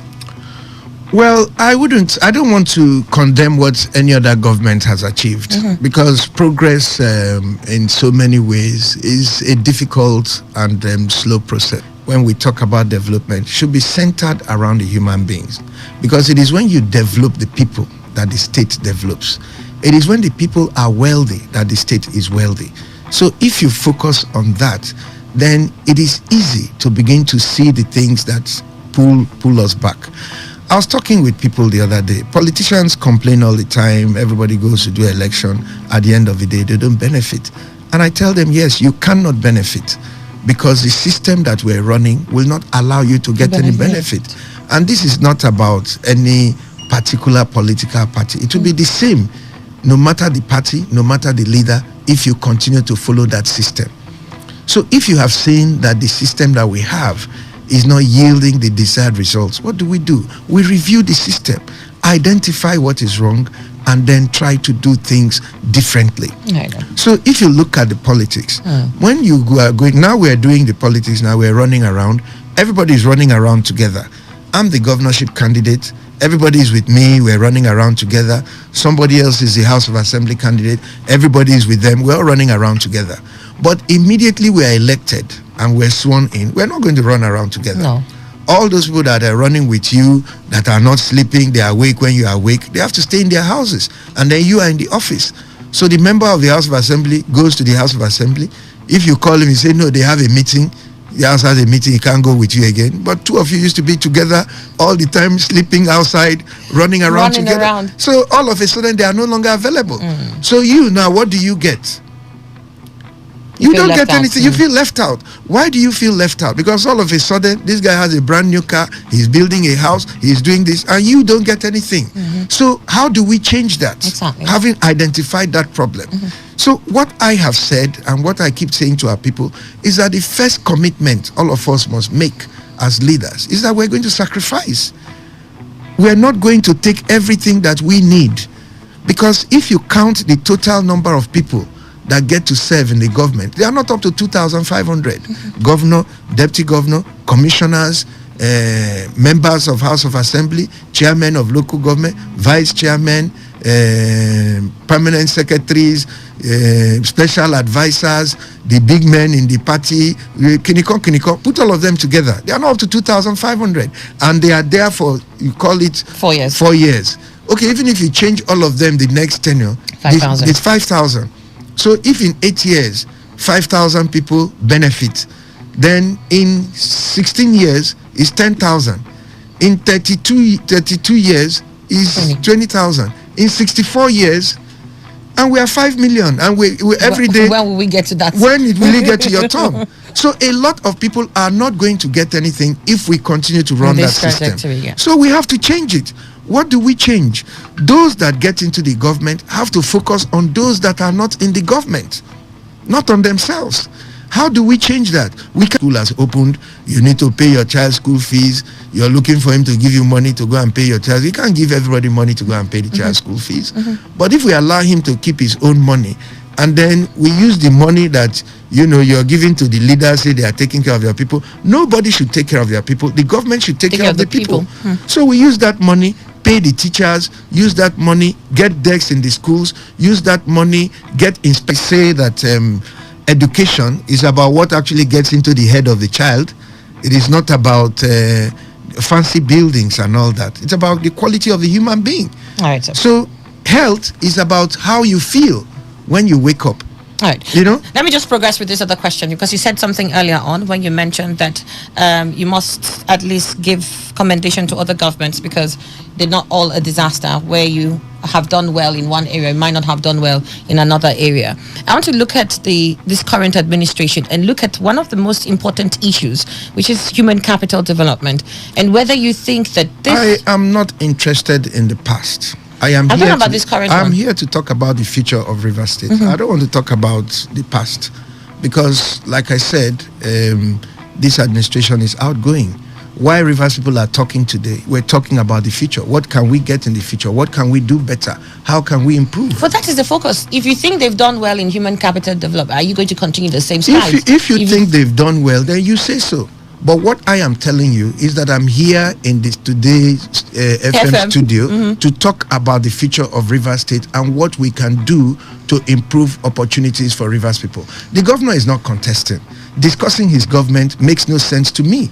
The person who is contesting will talk about his ideas and we dissect them and discuss them. When it comes to human capital development, what's your idea? That's what you should be asking me. No, I needed to know what you thought about this current administration. I have very good ideas about what we can do. First of all, like I say to people, if you go to Transamadi today, the place is a ghost of itself. A lot of the companies that are there, they've moved out. If you go to One, which used to have several companies working there, you had close to 40-something thousand people that were working in One daily. A lot of the companies are moving out. Why? Because basic things like roads, good access and all that is not readily available.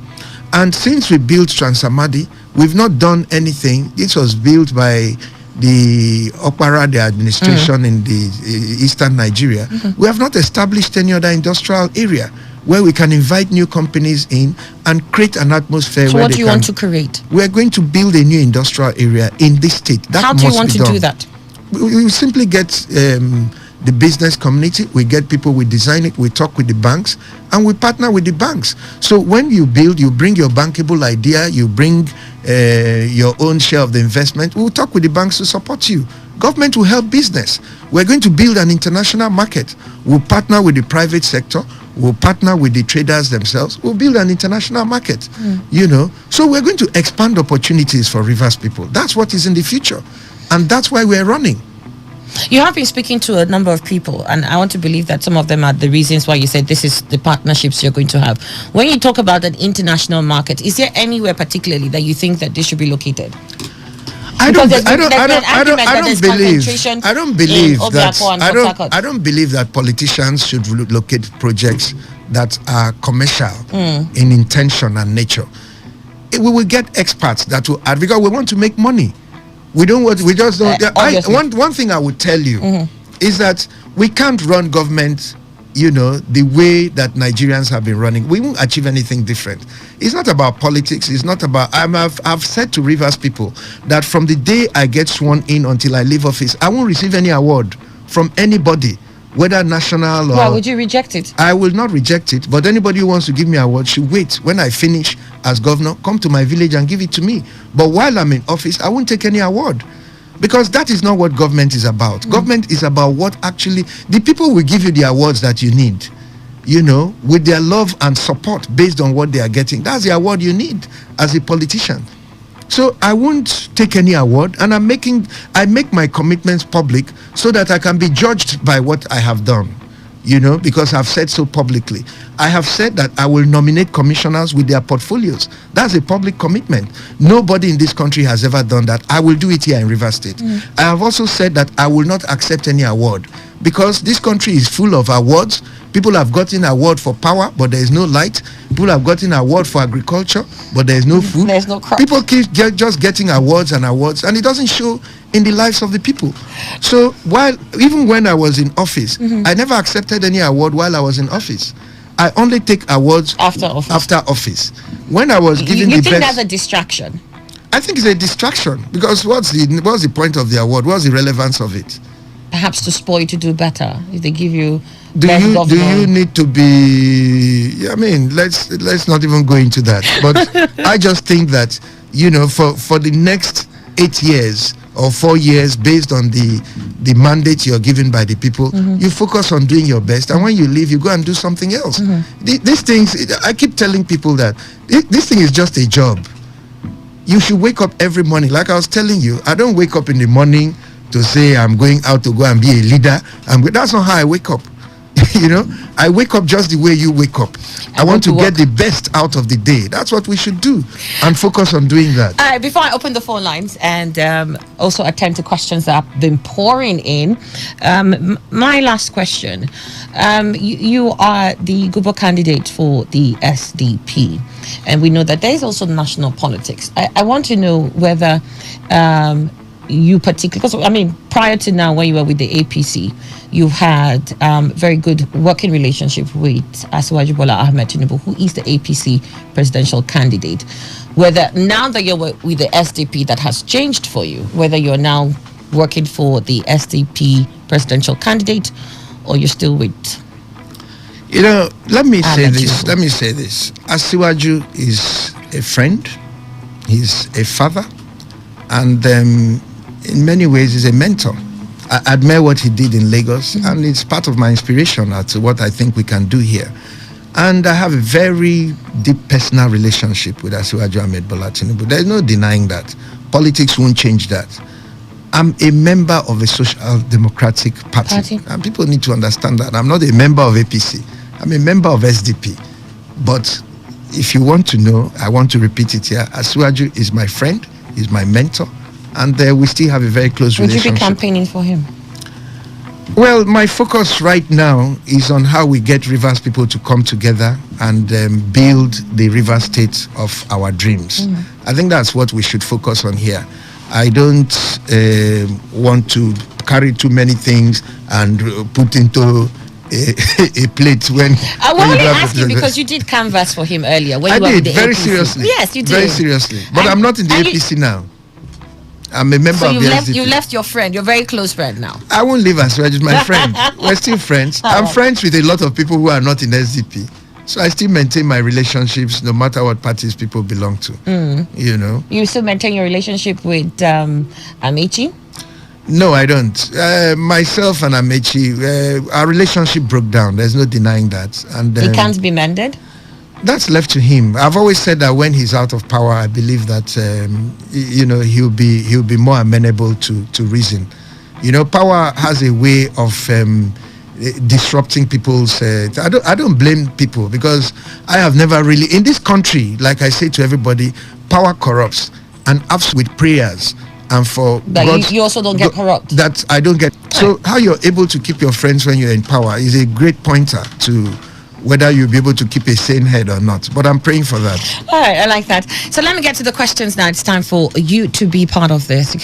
I'll open the phone lines in just a bit, but before then, some of the questions has poured in from the WhatsApp and SMS. I'll take that. And those also who have sent in their questions from our Facebook page. We've been live streaming that. I'll also take some of your questions from there. Ask the governor to be what? Those of us who are leaders, as much as possible, let us give people the same opportunities that we give to our children. All right, and then another is asking, some Ogonis, including the former Commissioner for Finance, Fred Packle, have said Ogoni have adopted Sim as their governorship candidate because they feel it is not yet time for the Ogonis. That's Fred Packle's opinion now. That's not my own opinion. And I'm not just running as an Ogoni son. I'm running as a River son who is qualified and constitutionally qualified, and I believe that I have something to offer to the entire River State.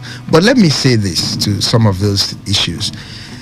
There can be no peace in any community without justice. Justice and truth is always the foundation for peace. This state was created in 19. We know what fairness is. Anybody who wants to say that Senator Abe is not qualified, he can't do the job, you should bring up that argument.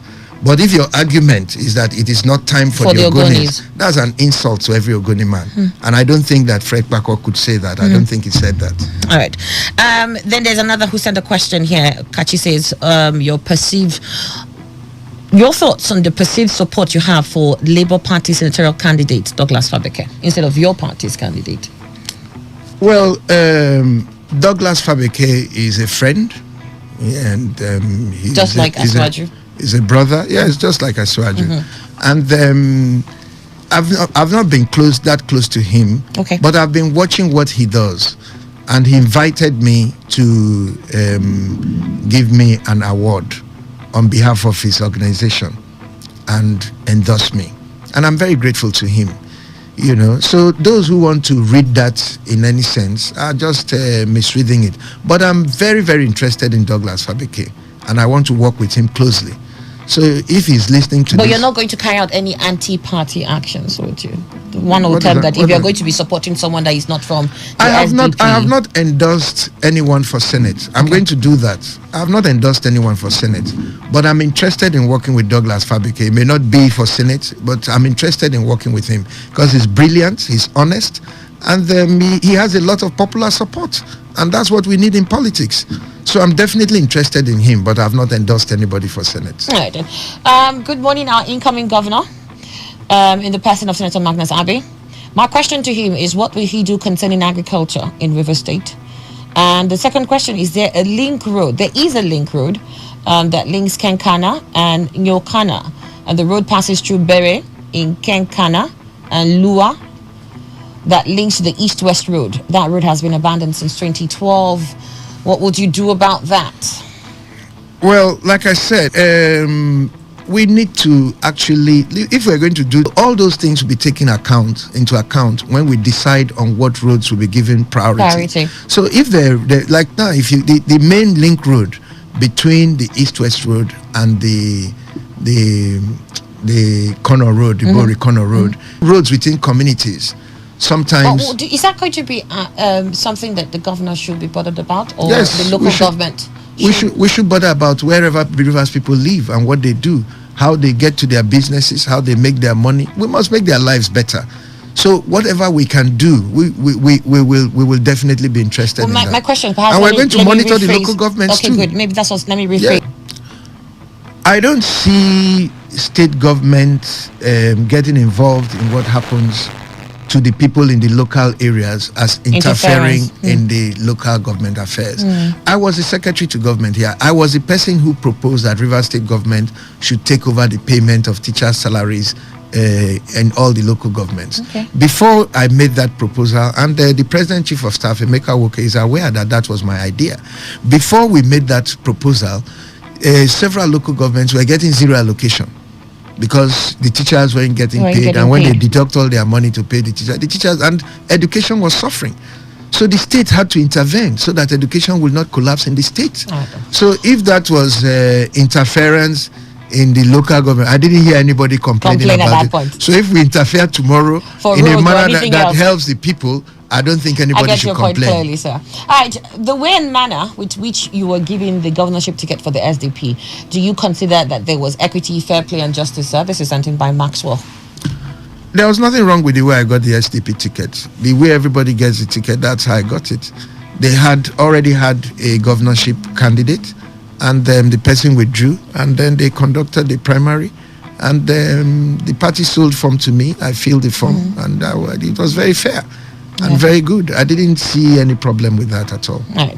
Question to distinguished Senator Magnus Abbey. How cordial is your relationship with the presidential candidate of SDP, Prince Adewale Adebayo? Oh, brilliant guy. He's a very good friend of mine. He was with me in my house some days ago. We have a good relationship. There's nothing wrong with our relationship. So we're going to see billboards with both of you on it? No, you may not see that. I respectfully salute His Excellency, Senator Magnus Abbey, River State Governor, come 2023. His Excellency, sir, we're very proud of you and your wealth of ideas, and we are going to vote massively for you. God bless you, my brother. For our dear River State. God bless you. God bless you. He said his comrade Fidelis Monmon. Thank you, comrade. Massively, he said. Massively, not a joke. Good morning, presenter. With distinguished Senator Magnus Inge Abbey, Rivers people experience prudent resource management. Let me stop there first of all. Why would anybody want to associate prudent resource management with you? Are you very difficult to share money, or what is that? In some parlance, they say stinginess. So, no, I mean, where do you balance that out? First of all, let me say this to you, and I say this to everybody. God does not just look at how we spend money. He looks at how we get money. I have served in the States. If I was frivolous with money, I would have mansions and estates all over the States. You don't? I don't. We should go and investigate, Abi. Go and verify. Feel free. I don't. Okay. Because that has not been my passion, and that's not my drive. My thing is this. Prudent. If I have money and you have a problem, I will use my money to help you if I can afford it. But I will not go and distort the destiny of people so that I will look as if I'm nice to another person. And a lot of times, these things actually help nobody. Do you understand what I mean? These things actually help nobody. Yeah. Anybody who is prepared to take what does not belong to him. It's like when you go to church and you want God to bless you. You don't steal money from the church and give it to God. You bring your hard-earned money from whatever legitimate toil that you have toiled. That's how you get God's blessings. And that's how I've always helped. From whatever I get, I share with those that I can. But I don't go and carry something that belongs to other people, and then give it to you so that they will say that I'm generous. That's not generosity. Right. That's what is destroying our society. Hence he says you will be a prudent resource manager. He said you're also going to be the most accessible, competent, qualified and astute administrator. He's gone on to give you a whole lot of accolades. You've got a quality educational system. You'll be able to bring in qualified technocrats. And he goes on to end it with congratulations, my leader. The incoming governor of River State. Let's get to Facebook. Felix says, good morning. Please ask Senator Magnus Abbey if he will continue with the monorail project. I will not. Why? I was opposed to it even when I was in government. It's everybody knows that I was opposed to it. Why were you opposed to it? Why I was opposed to it is because in terms of cost, and I went to the governor at the time to explain to him that I didn't think it was a prudent expenditure to make, because everything in life is about cost and effect. If you look at the cost of building the monorail just from town to Azikiwe, how much are you spending and how many people are you carrying? That's one. Two, in my experience, most of the cities where I've seen monorails, I see them in short distances, like in airports, where you're carrying a lot of passengers within short distances. In some cities like Dubai, yes, they do use monorail, but those are very advanced economies. So I would have felt if you really want to help the rail system here, you build a land rail. And I said so at the time, through One, to Bori or to Akwa Ibom, and then all the way to Ahoda and all that. You can build a land rail. It won't cost half as much, but it will actually carry people, from the communities to jobs. And it will give people the option of actually living better. Because like now, if you want to rent a 3-bedroom flat in Port Harcourt, it is maybe 2 million naira. But that same 3-bedroom flat in Bori, you can get it for 500,000. Now, if you had a rail system and you had a job in Port Harcourt, you can pay 500,000, live in Bori, take the first train in the morning, 7 a.m., you're here before 8 a.m., you finish your work, you go to your work, finish at 3 or 4, you take the train, you head back home. So you can live in Bori for cheaper and work in Port Harcourt because of a train. But these billions we are spending on this monorail, what exactly is it going to achieve for So the if people? you found someone who was going to offer cheaper to complete the monorail, would that idea still be... Would that idea still appeal to you? I don't see... It depends on what you call cheaper and what is the value that we're going to get for it. So if you have a land rail, that actually... ferries people from say town all through to maybe mile 4, mile 5 within the town and all that. You can run rails around the town at a very reasonable price. That would help the people in terms of. But if you were to use that money to even buy buses and provide clean, comfortable buses for Rivers people, you spend half of that money and you'll be able to move a larger population. So I don't think the monorail was a good idea, and I don't. And you said you did condemn it at that time. I did. All these things I'm saying to you, I said it to the then governor at the time. Reginald Enia says, Senator Abbey, some days ago you were condemning the 200,000 special advisors on political units appointed by the River State governor. He's asking why you haven't petitioned INEC. This is vote buying. It's not my... I don't have to petition INEC, but I can express my views. First of all, I don't think River State's resources should be used for just one particular political party. I think the resources should be used for all of us. The governor is the governor of the SDP people too.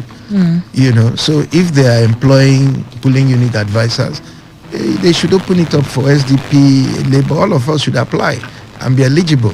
So if that is not being done, I won't support it. And I've said so publicly, and that's where it ends. I don't want to go into any back and forth over that. My opinion on that subject matter is known and understood. All right then. Esther Odomelam says, distinguished. I have been following you very closely, and I think you have very good plans for Rivers people. The reason I will not vote for you is for your support for Tinubu. You're campaigning for equity and justice for the Ogoni people. So where's the equity and justice you're canvassing for in Tinubu after OBJ's 8 years as president, Osibanjo's 8 years as vice president? I am a member of the Social Democratic Party. I have not campaigned for Tinubu here in this studio. So please tell her to vote for me and let there be peace so that Rivers State can move forward. Thank you. Greetings, Annie and Chief Senator Magnus Inge Abe, SDP Guber candidate. I'm Henry Nwoko from Rumawoko family in Polu community. He says, Annie, ask your guest what his plans are for the old and senior citizens of our state and on their welfare. He also wants to know what your plans are for the youths who have now gone into drugs and cultism. What is your plan to curb that? You know, my ideas on some of these things, like welfare, is one of the most important functions of any serious administration, because that's where you deal with the most vulnerable in the society, the children, the handicapped, the elderly and all that. And a substantial amount of our resources should be invested as any civilized society in providing for those that are most vulnerable. So social welfare is going to be a very, very important segment of our government. That's one. Secondly, when you talk about drugs and cultism and all that, I have a totally different opinion. If you go to our prisons are full of people who have done nothing. What happens if you have a quarrel with your neighbor? You go to the police, you find the police 5,000, they add cultism to the charge, take it to the magistrate court, the magistrate has no jurisdiction, the person is sent to the prison, and the person stays there, incarcerated for no reason. There is no society where decent people live that will allow that kind of thing to go on unchallenged. So as soon as we come in, the first thing we're going to do is to review some of those laws and free all those people. Because even if you are not a druggist or a cultist and all that, by the time you're taken into an atmosphere where that is the only occupation or habit that is open to you, you're corrupted and destroyed in that place. So we are going to do that. I'm going to work with the federal government. We will build more prisons. Because the other time they wanted to build a prison in Ogoni, and the Ogoni people were very angry. Oh, the development they want to bring to us is prison. No, prisons are part of every modern society. They must be sited somewhere. It's just like waste disposal. Would that bring any employment for the immediate people? You see, everything is not about employment. You need a prison because the real bad people in the society must be kept away so they don't harm others. So that's not a means of creating employment. It's a means of cleaning out the society and rehabilitating those who can trouble the society. So you have the other time they wanted to build a waste disposal plant somewhere, and then the people were complaining, oh, is that the development they want to bring to us? But all over the world, these facilities must exist. When you travel on the road, you're driving on somebody else's farm. When you go to the airport is another person's farm. When you go to the hospital was another person's farm. So public facilities and public amenities, a cemetery, for example, is a very important part of any society, because we must be able to dispose of the dead. So we can't continue to look at these things solely in terms of employment. The purpose of these social amenities is not employment. They're social services. And they are very important to the development of any modern community. Okay. Mr. Amadi wants to ask a question. He says, His Excellency, sir, please, could you answer this question for me? When Governor Wike banned politicians from using public schools for campaigns, you supported him based from your utterances on radio when that draconian law was announced. Where then would you assemble your members? I have been, first of all, I didn't support anything. What I said was that the SDP will not go into needless confrontation on any issue. We will employ dialogue. I said that. And that remains my position. So Mr. Amadi could have his own position. If he wants to go and confront those that confronted them, are they using the public facilities? Are they? So those kind of questions, to me, we can't play politics without wisdom. My own idea, I was in Abua yesterday. I didn't go to any public facility. I didn't quarrel with anybody. But we had a very great outing. We're able to talk to the people, communicate our ideas, and people are joining our party in droves. That's what is important. So if somebody is interested in going to confront Governor Wike over any directive which he gives as a governor, the person is free to go and do so. He doesn't need me. And I don't know why people keep thinking that I'm the one who should go and confront on everything. That's not my job. I'm running for governor. The election has a date. People must vote. And I need to mobilize people to vote. When I take over the government, I can express my own ideas in how we run the state. But to go and be fighting, anybody who is interested in war should go and do it. They don't need me. I'm not interested. I want to vote. You're not a man of war. No, I'm not, please. All right, I'll open the phone line 08109510951 or 081700000951. So the numbers you need to dial to get through to us. And please make your questions real short. Hello, Today 95.1 FM. Good morning. Hello, good morning. Good morning. What's your name? I am John Miller. I'm calling from Bori. John Williams from Bori. Go ahead. Yeah, good morning, Your Excellency. Good morning. I want to add my voice. When you see a man that has come out to the public to sell his ideas, you see a man that has a lot to offer. There is no need for us to start running back and front. I think this time around, it is high time Liverpool should stand up and look for someone that is competent, popular, and that person that will do that which they want. He will provide a lot of things for Liverpool. They've heard him. Who is that you're talking about now? Who is this candidate you're speaking of? He should be the next governor. And Liverpool will strongly stand by him. Thank you. Thank you very much. Got your thoughts there. Today 95.1 FM. Good morning. Good morning. My name is Caleb Oluaku. Good to have you. Go ahead. I want to please move away from your radio set. You need to move away from your radio set. It's interfering. I want to thank you for what you're doing in River State. I want to tell you that River State people are behind you. You have changed the narrative. Everybody is queuing behind you. You have showed us the way. You have showed us the truth, the light. You are our Messiah. Anybody that don't know the truth, then the person is the enemy of River State. We want to encourage you to keep doing what you're doing.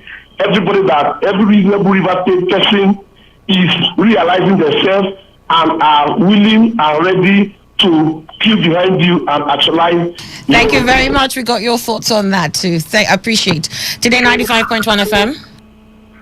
Good morning. Good morning. What's your name? My name is Michael. Calling you for Goa. Go ahead. I pray for to Magnus to be honor of this River State because I'm not the engineer. I'm not the engineer of River State, but that man is very wonderful man. Okay, we got you. You're not an indigene, but you want him to be the governor, right? Yes, I pray for him to win because I have been living with him for his house from Ajib. I see the way he do with him people. It's with me. The man was so. Whoever. I'm still happy. I'm still happy for him. We've got to let you go so I can accommodate Thank one. Thank you. Says he's been living in your house in Ajib. I don't know him, but I'm happy that he's living there and he's see the way I'm doing with people and he's happy and he's ready to vote for me. Vote for you. I'm very grateful, my brother. God bless you. Today 95.1 FM. Good morning. Good morning, Andy. What's your name? Morning. What's your name and where are you calling from? Good morning, His Excellency. My name is Comrade Brother Inge Dennis, calling from Gokana. And let me say something like what His Excellency has said, the governorship aspirant, candidate of SDP has said, that where he was a senator, he attended to the students. And I can tell you for free that since he left office as a senator representing the good people of River South East, no senator has ever done that. I was a beneficiary of his final year empowerment. I have people around me that benefited from his regular yearly 100,000 to merited students. In every year while he was in the Senate, the students in final year were entitled to support a support called the final year support. No matter our numbers, they were all beneficiary of it.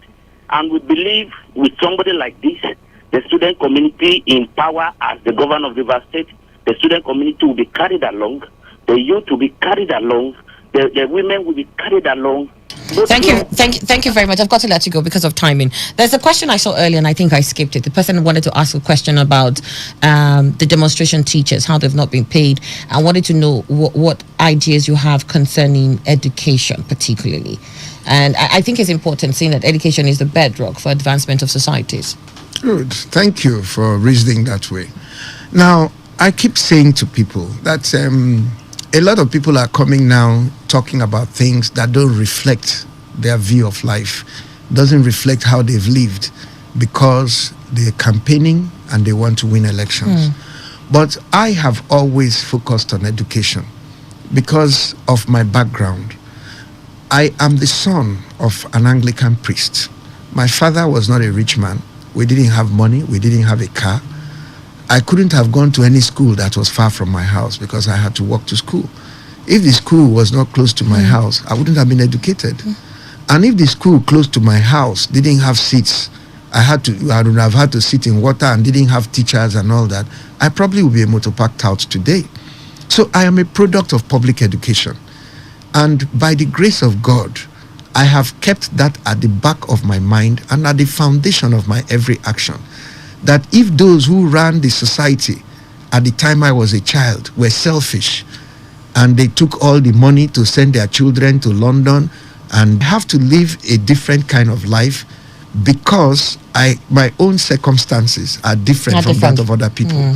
You know, I keep telling people that when I was younger, I always used to pray that I would die at 40.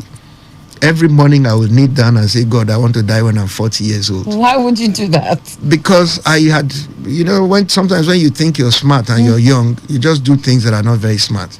I'd calculated that if I live for 40 years and I'm awake for 20 hours or this number of hours, by the time I'm 40, I would have achieved all the things that even somebody who is 80 would achieve, and I can die. So I wanted to die at 40. And I didn't want to marry. So I didn't plan on having children. I thought I was very smart and I was going to live a very purposeful and focused life and just live when I'm set at the height of it. So that was my prayer. And every morning I prayed that prayer until I met my wife.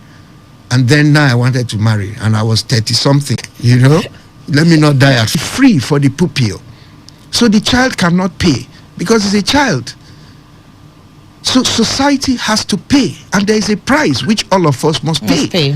So we cannot talk about free education. It is a misnomer. Nothing is free. So we have to pay. It has a price. So if I am spending so much giving my children education, how much are we spending per child on the average child of the Rivers man? We must know. And we must have a price for that and be able to bring out that money. You see, when people talk about Rivers State having money, it is because we are not paying for the things we should pay for. America has no money. Every day, listen to the American Congress. They are quarreling over money. They are borrowing money. Why? Because there are things the government must pay for. Britain has no money, but Rivers State has money. How can we have money? The only reason we have money is because the things we should pay for are not being paid for. Once we start paying for the things we should pay for, there will be no money. We realize we don't have any money. We don't have any money. We have to look for money. I don't want to keep you any longer, but I've got chains of questions. It just seems as if we started. So I'm just going to ask, and very publicly too, that please, you make another date and then come back into our studios. Let me negotiate with you too and see what I can get out of this. Oh, well, let me thank you. It's been a very pleasant experience talking to you. Yes. We took some back and forth before we turned up here today, but I came because I was invited. I like to honor people who honor me. So I'm inviting you again. Now that I'm here, I'm sure other radio stations will be wondering why I'm here and not there.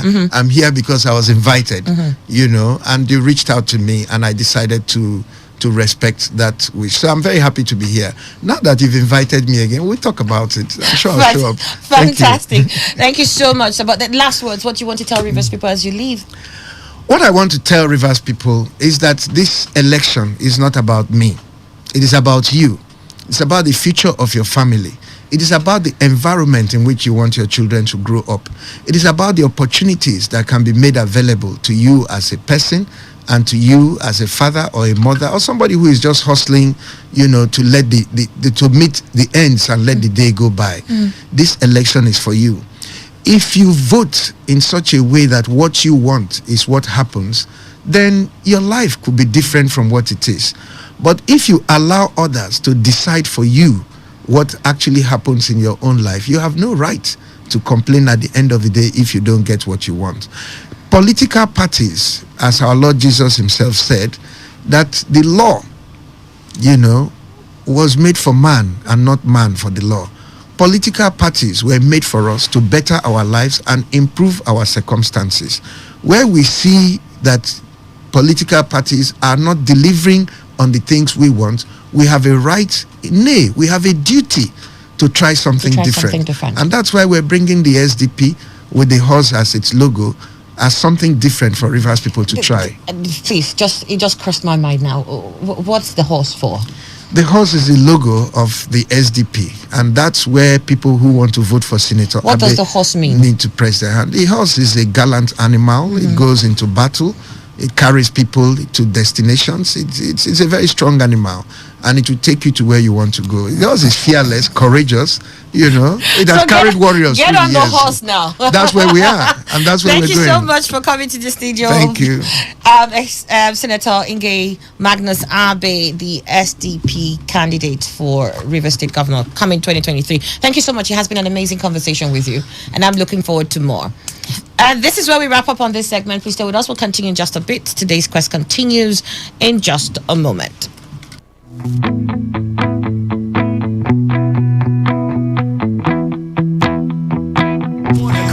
Are you ready? Today, 95.1 FM, the voice of the people. It's a new day. It's a beautiful, beautiful day in the garden city of Port Harcourt, Rivers State, Nigeria.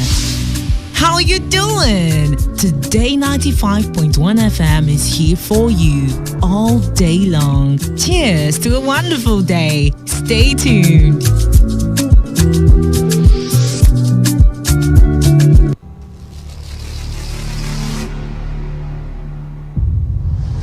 As the elections draw nigh, the future of Nigeria hangs on a thread. Is she going to become all the evil predictions? Or will she?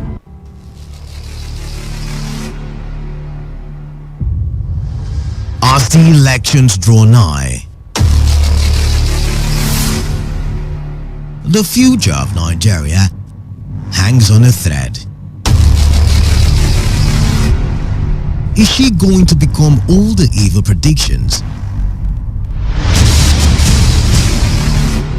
Or will she become aware of all her potentials?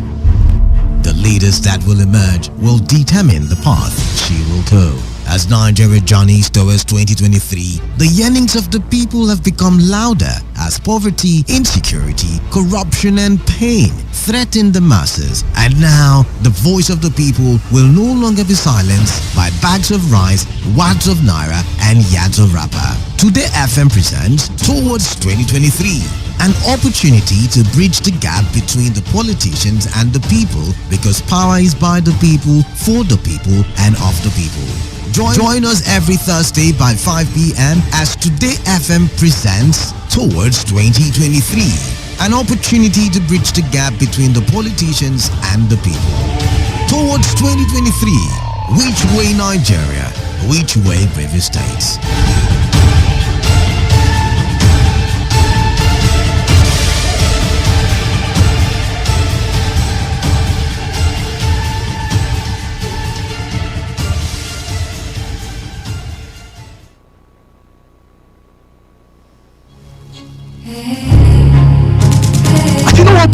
Open that door now. I go match and down. Oh yeah, give me that thing. Come on, give me the phone. Give me that thing. Oh yeah, shoot that police. Go. Insecurity has become a common factor in our general language within the Nigerian space, no doubt. Not only has it become a threat, it has begun taking diverse dimension we cannot ignore. A solution we seek. A desire to stop the trend is imminent. Wait up, 2 seconds. God, hey Jesus. Straight bullet though, what kind of country is this? Hey boy, I just said to go and buy something, what kind of thing is straight bullet from where? I'm finished though. Directly or indirectly, we all have lost people, friends, family or acquaintances as a result of insecurity.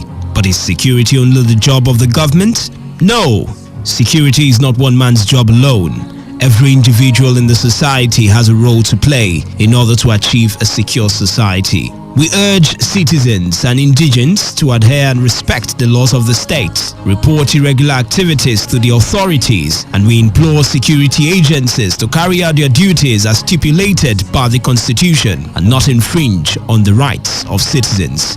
If we work together, we can build the Nigeria of our dreams. This message is brought to you by Today 95.1 FM.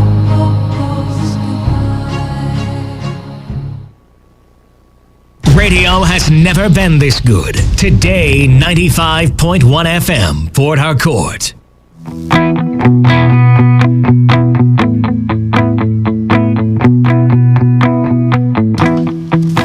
34 minutes gone past 11. You're listening to Today 95.1 FM, Voice of the People. So we proceed with today's quest. And I just want to quickly get onto one of the stories that we heard earlier on, and that had to do with, I think it was the APC that was giving, I think we went past that then. But we're still going to look at some of the stories that we have from the papers that we haven't touched yet, and see if we can quickly take one more and get your thoughts on what I think is most important to us at the moment. Okay, I think the last one was on Governor Wike leading the G5 governors to meet in Makurdi. Wanted to find out whether that in itself was going to bring about any kind of support worth the while for some of the G5 governors who are seeking election for other offices. Most of them, I think a couple of them are going in for senator. And if on their own will be able to galvanize the support they need for their members, the G5 members. That was what we took then in that story. We're also going to take this here, and this is federal government pushing manufacturers and others out of existence. This is coming from MAN, and that is the Manufacturers Association of Nigeria. It says manufacturers, NECA, NASIMA, others are complaining that they're being pushed out of existence. The organized private sector has raised the alarm that the government's choking policies were pushing manufacturing and other businesses out of existence. OPS, made up of 5 business groups in Nigeria, rejected the 5 groups comprising the Manufacturers Consultative Association, NECA, Nigeria Association of Small Scale Industries, NASI, Nigerian Association of Small and Medium Enterprises, NASME, lamented that there were no fewer than 17 bills pending in the National Assembly aimed at imposing more levies on the private sector with negative implications on business sustainability on businesses. In an 8-point position paper titled Proposed Increase in Excise Duty for Tobacco, Spirit, Alcoholic and Non-Alcoholic Beverages, OPS also contended that rising production costs, epileptic power supply, insecurity, access to financing, multiple taxation were further compounding the woes of businesses in Nigeria. It stated there is doubt that the Nigerian economy is witnessing some growth. However, the rate of growth is far below what is required to meaningfully impact the citizens positively. The contribution of the manufacturing industry over the years in terms of employment generation and government revenue cannot be overemphasized. I mean, it's coming at a time for me where you have a huge struggle when it comes to cost of production. You've got epileptic power supply, and when you do have it, you've got bills that are hitting the ceiling. And then you also have the high cost of alternatives, which is perhaps you want to create your own electricity. Want to use diesel. You've got figures there that are running and hitting the skies. Then you have insecurity. How much are we even taking into consideration that insecurity is affecting local production? So the manufacturers are also faced with that. In all of that, you have then this proposal to have a tax on importation of some of these other goods coming in, increase in excise duty. You have MAN, NASIMA, NASI, NASME, and others who are saying we can't. You have about 17 bills pending in the National Assembly, and all of them are aimed at increasing the levies on the private sector. Meanwhile, we have so much negativity on the ground here, mitigating our growth. Seems nobody's taking us into consideration. You're trying to muscle us out of existence. Emmanuel? Are they not even muzzled out? Is it trying to? Is it when they are still? Perhaps they're still here. Okay. If they think they are still there, I'm not saying that they are still there, because if they have 17 bills waiting to be galvanized by assent of the president and all that to make it a law, so that it will start being binding on them, that means that one is aside. But we are talking about what is on ground already. Is it favorable for them to be operating fully before the arrival of the 17 bills that will galvanize into acts? So I don't think, what I know is that, one thing is that government of Nigeria doesn't care about what is citizens, especially as they are targeted at the private sector. They don't care about what happens to them. But just bring all these things we are lacking here. We'll get it from you. But they don't understand that it is their own duty to make everything, the environment, the business climate, very favorable, so that the private sector will be growing. But they don't care about that. So it's unfortunate that these things are happening. But, it's also part of the thing that will lead to strike. Of course. Once it becomes so Herculean exactly, to these you can't people, go forward, you can't go backwards. Of course, they will embark on strike and everything will crumble. Government will always, these officials will always be eating because they are drawing from a collective till. When it thins out, maybe everybody finds that's why there's always the issue of priority. What are you giving priority when you're churning out these funds that you do churn out? If you're ignoring some of the most sensitive sectors of the country, of the economy, really, that will keep it vibrant. What you're going to have will be what we're facing now, where you've got Nasima, Nessa, and all the rest saying we can't continue with what we have now. The difficulties that we need that are mitigating our progress is choking us. If the Manufacturers Association of Nigeria says we can't continue in any of this, I can understand where they're coming from, especially when we saw the figures for diesel hit where it hit. And then electricity also doubled in its rate and said, well, we have at one point they said, we're not going to increase it. But we saw that the tariffs increased any which ways, whether they made a special announcement or not, but it was factored in. And this is something that they have to pay. Where is the money coming from? Well, the truth is that, there's one thing I have said it here. I said it's a position, a final position I have in the way Nigeria is driving. Is it whenever it collapses? It collapses. Everybody collapses. All right, then, Manuel. Hang on to your chairs. That's what Manuel says. One day. Kenyatta, no government can address all Nigeria's problems. That's what Kenyatta is saying. You find that there I think that's in this day newspaper. And it reads, former president of Kenya, Mr. Uhuru Kenyatta, has said no one administration can address all of Nigeria's problems within its constitutional term limit. In his recent keynote address at the 2022 edition of the Ministerial Performance Review Retreat held at the State House, Abuja, which had not been reported, Kenyatta said the problem with many African governments was the tendency to waste time and effort trying to create something that someone else had already created.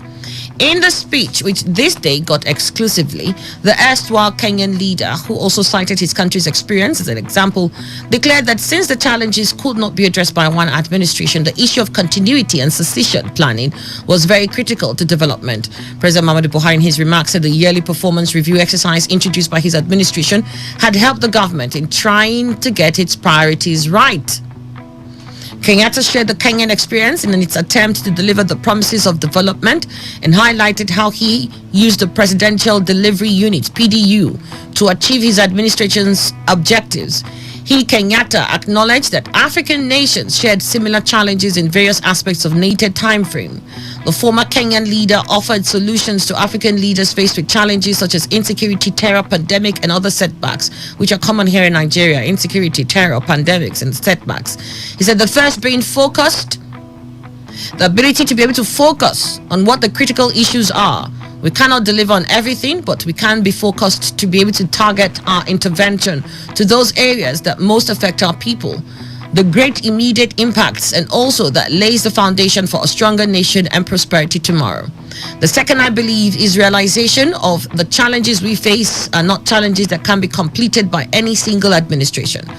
So, ultimately, the issue of continuity and succession planning is also very critical, Kenyatta said in his Presidential Delivery Unit embedded in the presidency, and which functioned to see that the government deliver on priority areas, was instrumental to many successes recorded by his administration within its 5 years of governance. He urged Nigerians to stick to the development agenda of the Buhari administration by voting a successor who will continue from wherever he had stopped.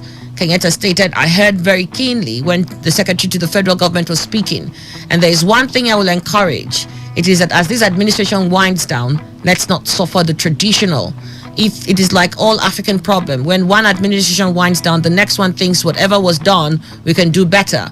And we start trying to imagine ways of reinventing the wheel. The wheel can only be invented once. We need to begin to institutionalize these practices if we ever hope to deliver on our promises. No one administration can deal with the problems of Nigeria. Succession is key. This is what Kenyatta is saying. Manuel. You see, Annie, I don't know where, maybe. What don't you know? The thing has reached where a different person from Nigeria is coming to tell us what is happening in the country. In Kenya, where he led, did he finish the problem of He Kenya? didn't. That's what he's saying. It's impossible. But Africans are impatient. He mentioned so. Okay. If he's saying so, must it get to the point that he must speak about Nigeria? So he should have it in mind that what happened in Kenya may ultimately happen in Nigeria. Because when he's coming to tell you, is he saying we should clap or we should cry or we should laugh? No, like he said, one administration cannot do it all. Yes. But that administration must also look at the key areas and understand that the priority must be given to the key areas. So he's not saying if an administration comes on board and doesn't do what ought to be done, that you just continue to say, well, one administration can't do it, so we'll clap. I don't think that's what Kenyatta is saying. You see, Anne, I think Kenyatta was looking for what to say. Because maybe he was invited for a particular program. And so he has to say something as he arrives in Nigeria. The entertainment they give him won't just be in vain. He will go. If not, I do not see the substance in what he has said. We know, we Africans, the way we run our government and governance. What he's saying, he says is critical, focusing on the most important aspect. The first question to ask is that those in government in Africa, not only Nigeria, since he wants to pick our country, Nigeria, and talk about, I want to tell him that in Africa, they don't even know what should be called priority. The important ones, they may come up with the one that you outside government will look at and say, is this their priority? Why is it their priority, the most important one, the first one to be given attention? You look at it, it's not, but to them it is. Because it's only through that place that they could rise up in maybe milking others, the populace. So for me, well, even though we've cleared 2 miles, you were driving on. Don't expect one government to do everything, but in that he has the truth. In that one statement, no government can do in that tenor that they've got. Is that government God? Is it not the government of a human? Fix all the issues that we have.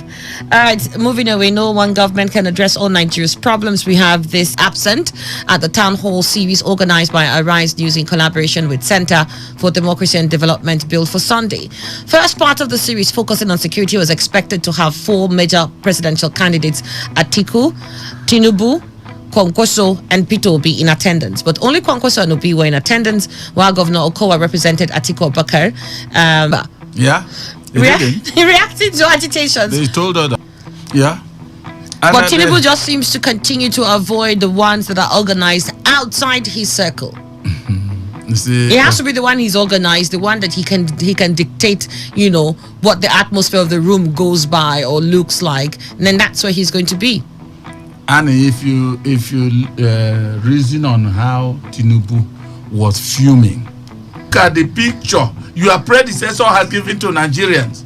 And if you are doing this, although, you see, elections in this country have said it, whether they call it beavers or duvers or whatever, I tell you, elections in this country is that whether you vote or you don't vote, whoever is emerging will emerge.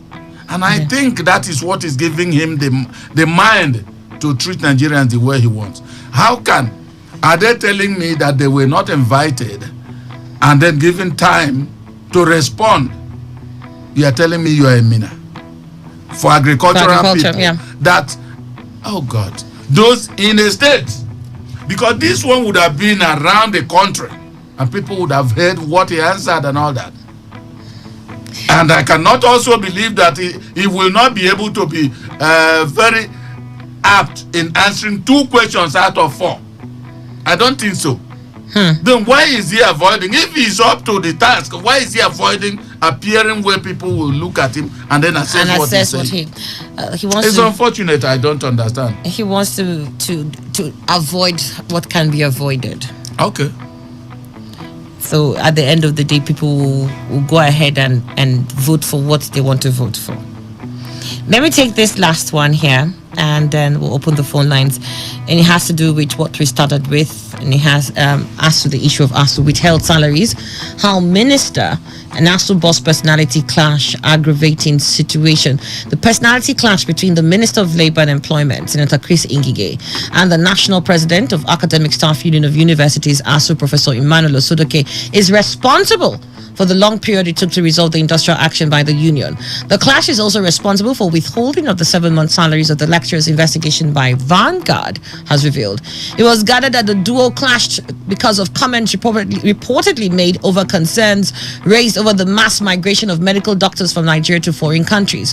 While Osodoke was alleged to have blamed the development on the poor attitude of government in the handling of such issues, Ngige was said to have retorted that somebody who studied soil science as Osodoke might not have value as a medical doctor. Ngige is a medical doctor. Also, ASU depended on the Education Minister, Malam Adamu, to help resolve the face-off with the federal government. But incidentally, Ngige got the ears of those in ASU Rock on the matter more than Adamu. It was gathered that the development made Adamu to say recently that he did not do well regarding the ASU strike. Meanwhile, one of the newly registered academic staff unions in the nation's university system, the Congress of the University Academics, CONUA, has said there is nothing available to it that indicated that the federal government would pay the backlog of 7 months withheld salaries of ASU members. Speaking in a chat with Vanguard yesterday, National Secretary Dr. Henry Oripeloye said the union also got news of possible payment of the salary by the government from an online report by a news medium. We also heard the news just like other people who heard it from an online publication by a news medium. As we talk, there is nothing concrete we can say we have our hand on to confirm that. However, while the universities were shut down, we met the government team and told them our members were not on strike. If the universities were not shut down, our members would have continued to work. During the course of the meeting, we showed them evidence of our members working until the universities were shut down.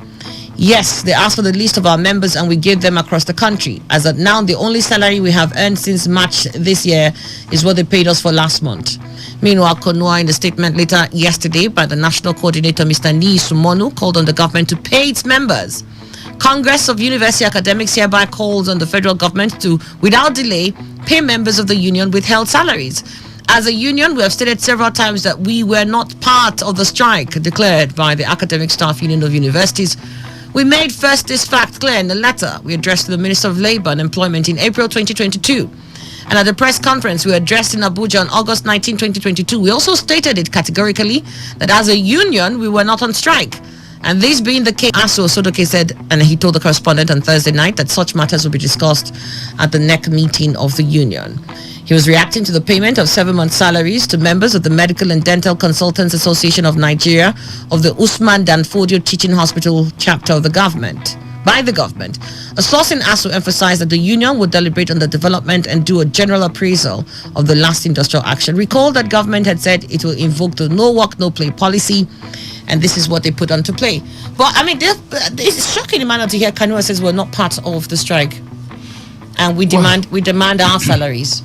Yeah, I think which they were not part of. Why didn't they take off and then cover the services of us? Exactly. So, you see, I don't just understand why some people will be so greedy. And Osodoke is not a doctor. So, the issue is that I don't know why people... A medical doctor cannot be a soil scientist. No, so both of them are two disciplines, aligned differently, but have their good side and bad side. Because see, if you're a medical doctor, there are certain things you will not know. Like a soil scientist will not know certain things about medicine and all that, and human anatomy. So what is there? Is it only medical doctors that exist in this world? I don't know. What the issue is that, like they said, Aso Rock seem to have give attention to Ngige more than maybe others. For Adamu, I don't even want to hear his voice at all, because right from the time they appointed him education minister, I don't know what he has been doing.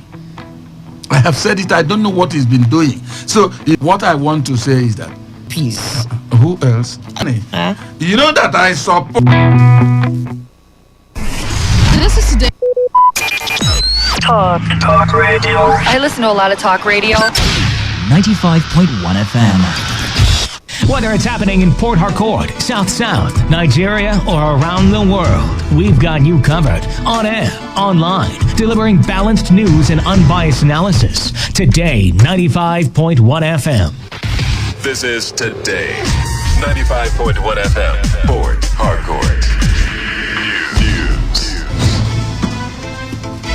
Good afternoon. This is World News on your premium talk radio today, 95.1 FM Port Harcourt. The headlines. Human rights lawyer Femi Falana advises federal government to pay full salaries of university lecturers.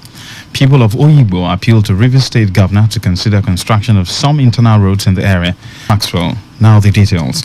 Human rights lawyer Femi Falana has advised President Muhammadu Buhari to direct public universities to pay members of the Academic Staff Union of Universities ASU their full salaries. Some members of the union, which recently called off their 8-month strike, had complained of getting half salaries for October 2022. The federal government had defended the move, insisting that the varsity teachers cannot be paid for not working. But in a statement on Sunday, Falana said the no work, no pay policy does not apply to ASU members. The Joint Admissions and Matriculation Board says it will digitize all its communications from January 1st, 2023. Speaking to newsmen in Lagos, JAM Registrar Professor Ishak Oluyede explained that this will ensure the full transition from a paper communication system to a paperless regime. He noted that the move will reduce delays in the conduct of the board's critical operations, increase efficiency, track communication, and achieve records of Saturday, 5th November at the Lagos airport in the past.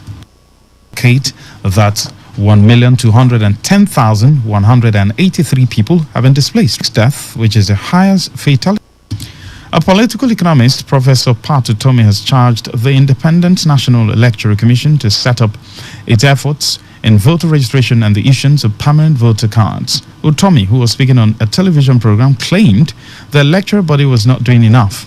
He said the fact the voter registration is not not safe. I myself am not safe also, because the way they, if not that I'm even there, I don't know what it will have happened. In Umigwe community in Ehuda Kingdom. The command's public relations officer Grace Naspak. Now one girl, I don't know her name. We tell her, say you get business where there. So say na foreigner. So he say you get money where we go wash. Say we go buy the chemical, take wash up. So him bring 2,000. So as him bring the 2,000 now he can complain to Ospark. Now Ospark now come hold us. No, not to rob them for hand. We go rob them for hand. You know chemical where then they buy. If you want collect money from them, no money where we the wash. Not just OBT. Now we want collect money from them. You tell them make him bring money. More women could take by chemical wash money. No, as he say no get money, then he say the money there for ATM. We tell him so make him go bring the ATM so that he will withdraw money. We will take by chemical. We will take wash the money. The leader of NASPAC, Weninda Orobogu, in an interview with Today FM's Sandra Kenneth, said there has been numerous complaints about such dubious persons who trick people and steal their valuable. Yeah, it's not the first time I'm hearing complaint about this. You know, we have been on trail for these guys. We used to get information. They used to come hanging around the junctions everywhere, you know, trying to get their victims. And so we have been putting our eyes, our searchlights on them. So this is how we, you know, got information about these ones also. I think we have to double up our efforts because these guys, they are on a high-speed lane. So we have to be ahead of them. So we are doubling our effort to make sure we apprehend them whenever they, you understand, they are on this their gangsterly act, this their dubious act. I'm advising people to be very careful because these guys, they're out for wickedness. So people should be careful. Don't trust anybody that just come and tell you something. This is the World News on Today 95.1 FM Port Harcourt. We'll take a short break. We'll be right back. Every day, every hour, when the big stories break, depend on our 24-hour news team to bring you the latest. Today, 95.1 FM.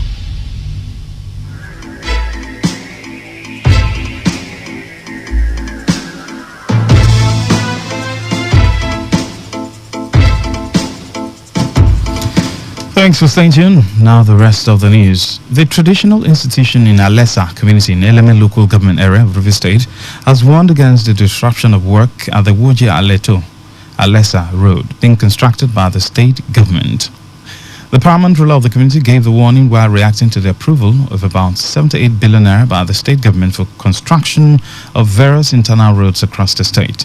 The paramount ruler who spoke to Today FM's Chinedu Iwuna, however, acknowledged that some values had underpaid some owners of farmlands in the community, but advised aggrieved persons to channel their grievances to the traditional institution or the local government authorities. Somebody who can say that and do. I have also spoken to my own people. Nobody should go and obstruct anybody doing that. I know that there were some restrictions for those who own crops there who were not paid, but I do know that was the handwork of the evaluators, not the governor, because I do strongly believe if you may try to I just stated out clearly that the governor had paid. The governor had paid, but what happened is that you have a lot of mushroom evaluators all over. Everybody wants to be a valuer, and that brought about that problem. But I think we have made some letters through to the governor and the deputy governor through the office of the special assistant to the governor on the infrastructural development.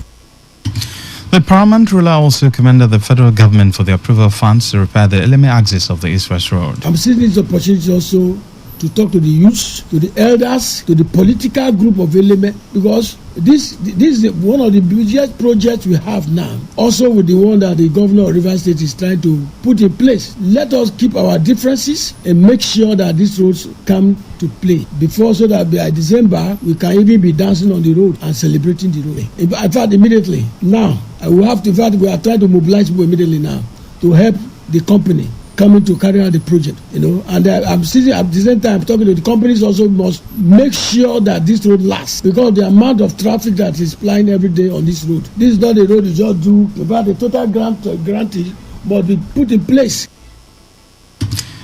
The people of Oyigbo local government area of River State have appealed to Governor Nyesom Wike to consider the construction of some internal roads in the area called Oyigbo Urban. The President General of the Movement for the Development of Oyigbo Ethnic Nationality, Victor Opute, who made the call on behalf of his people, said some of the internal roads in the area have turned into a nightmare for residents. Opute said 94% of the roads in Oyigbo Urban are in terrible conditions. He made the call following the approval of funds by the state government for the completion and construction of some internal roads in the state. We wish to appeal to the River State government to consider the terrible, dilapidated condition of internal roads in the streets of Oyigbo Urban, Oyigbo LG, as the River State government have approved 78 billion naira for completion of projects and award of new ones. We appeal that the River State government necessarily rehabilitate internal street roads within the Oyigbo Urban that have turned into a nightmare. These roads are Graceland Road along the old Port Harcourt-Aba Road, Oyigbo, Poultry Road along same old Port Harcourt-Aba Road, among many others. And I can tell you that 95% of roads, internal roads in Oyigbo Urban, are in terrible condition and needs government attention. On the foreign scene, North Korea has released images of its recent spate of missile launches, including an intercontinental ballistic missile, as it condemned recent military drills between South Korea and the United States as an open provocation and dangerous war drill against which it said it had to respond.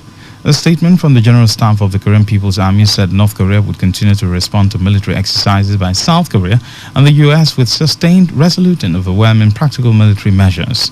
North Korea fired multiple missiles last week, including a possible failed ICBM, cruise missiles and hundreds of artillery shells, as its southern neighbor and the U.S. conducted their Vigilant Storm air drills, which were extended from 5 days to 6 in response to Pyongyang's tests.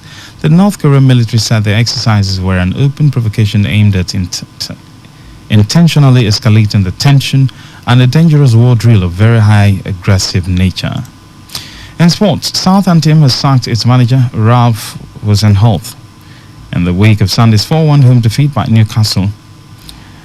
Hassan Holt, who was appointed in December 2018, departs the club in the Premier League relegation zone with 12 points after 14 games. Southampton last won at Bournemouth in October 19 in what is their only win from the past 9 matches. First team coach Ruben Sells will take charge for the club's Carabao Cup third round home game against League One side Sheffield on Wednesday. Hassan Holt becomes the 5th Premier League manager to be sacked so far this season. To end the news, here's a summary of the major stories. We told you that human rights lawyer Femi Falana has advised the federal government to pay university lecturers their full salaries. The people of Oyigbo, local government of River State, have appealed to Governor Yeson Wike to consider the construction of some internal roads in the area.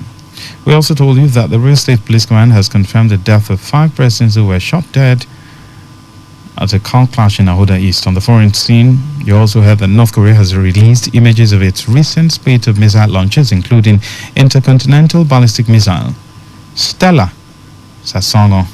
Editor of the news. For comment and inquiries, please call 0818-389-2850. Send your emails to news@todayfmlive.com. You can also read our stories on www.todayfmlive.com. Good afternoon. I'm Lucky Maxwell. Today's news, today's entertainment, today's sports, today's issues. Today on Today 95.1 FM, Port Harcourt. When the weather becomes strict and everything becomes unsteady, the only way to go is tune to Today 95.1 FM. And the world of information, entertainment, and education will be served as breakfast, lunch, and dinner. Welcome to the show. You're listening to today's Quest. A newspaper review segment is what we've got. Now who says I can't bring the party to your house right now? Because, even if it's raining, I still bring the heat right here. I am here for you, and I know you are here for me. It is surely the best 15 minutes of football you can find anywhere on radio. Back here in the Garden City of Port Harcourt. Today, 95.1 FM. Nothing but the best. Nothing but the best.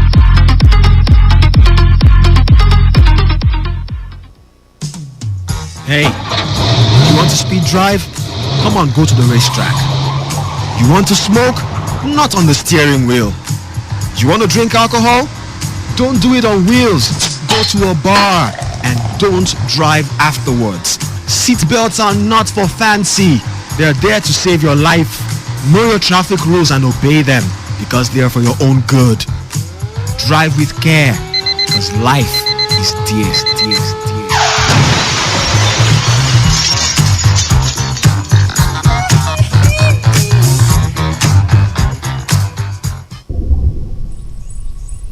It's that time on radio. Let's take you into the life and times of men and women who inspire, role models who have shaped the world. Babatunde Raji Fashola, Senior Advocate of Nigeria, was sworn in as the Honorable Minister of Power, Works and Housing, newly created through an unprecedented consolidation of the 3 hitherto distinct ministries by President Muhammadu Buhari on Wednesday, 11th November 2015. Babatunde Fashola came to the job at the federal level with high acclaim as the immediate past governor of Lagos State, elected the 13th governor of Lagos on the 29th of May 2007 and overwhelmingly re-elected for a second term on the 26th of April 2011. His second term tenure came as a glorious end on May 29, 2015 with the swearing in of Mr. Akinwumi Ambode, his successor from the same All Progressives Congress. Babatunde Raji Fashola was born in Lagos on the 28th of June 1963. He attended Birch Freeman High School, Lagos, and Igbobi College, Lagos. He studied law at the University of Benin, from where he graduated with a Bachelor of Laws LLB Honorable degree in 1987. He is married to Mrs. Abimbola Emanuela Fashola and they have children. Babatunde Fashola was called to the Nigerian bar in November 1988. He cut his teeth as the barrister in the law firm of Shofunde Osakwe, Ogundipe and Belgore as a litigator specializing in chieftaincy matters, land disputes, intellectual property, commercial and criminal law. In August 2004, he was conferred with the rank of the Senior Advocate of Nigeria, Nigeria's highest legal distinction. There is a popular acclamation that Babatunde Raji Fashola during his administration as the governor of Lagos State marked a historic turning point in the life of Lagos as the largest African city. Now, there are 5 most of the significant achievements, and the achievements will be the fight against Ebola. Fashola, in his administration, turned a forthcoming disaster into a public health and public relations success. He took personal control of the process to track down and isolate about 1,000 people feared to have been infected since Patrick Sawyer's coming. He broke off from a pilgrimage to Mecca, flew home, and then set up an Ebola Emergency Operations Center, which led the huge task of monitoring all those possibly infected. A team of 2,000 officials were skilled for the task,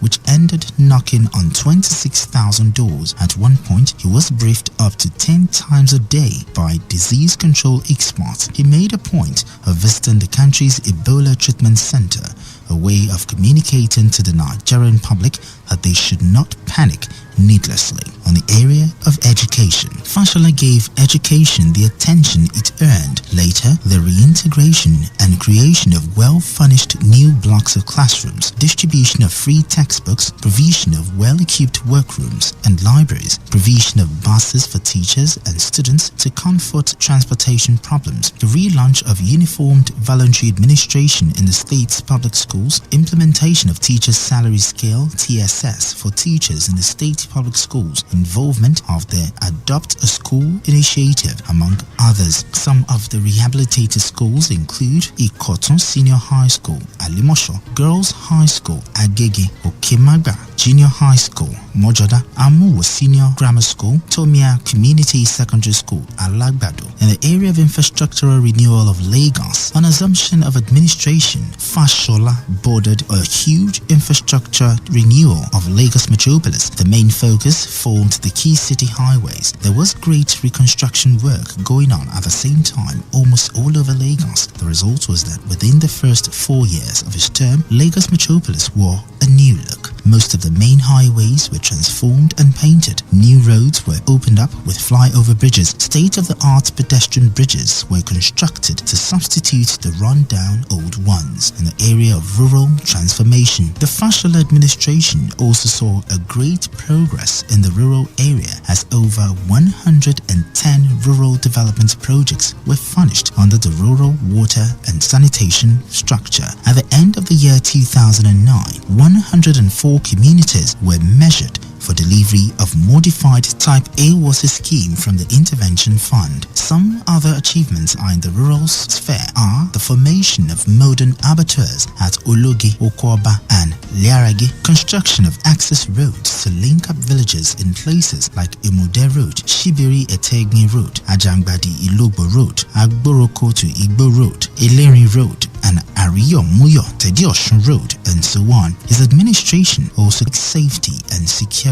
Towards achieving security as one of the most important preconditions for human existence, the Fashola armed robbers placed here by God for a time such as this. Pack my bags, I ain't coming back. The in the city area, a praise on the earth. So help me God. This message is brought to you by a better society. This message is brought to you by your premium talk radio, Today 95.1 FM. It's what I pray for. All around the world. It's what I pray for.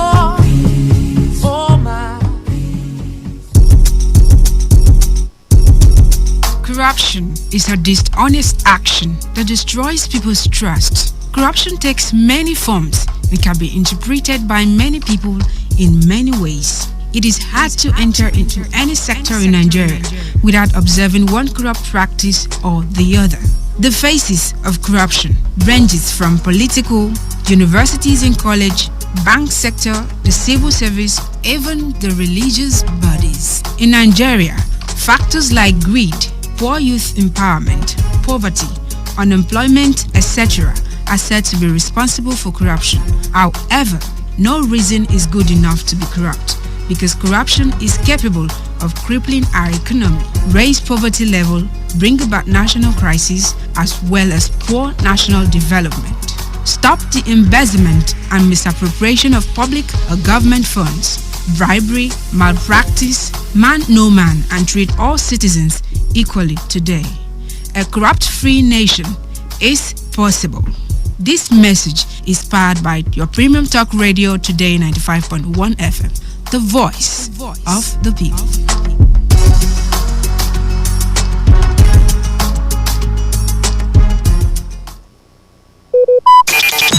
Talk radio. I listen to a lot of talk radio. 95.1 FM.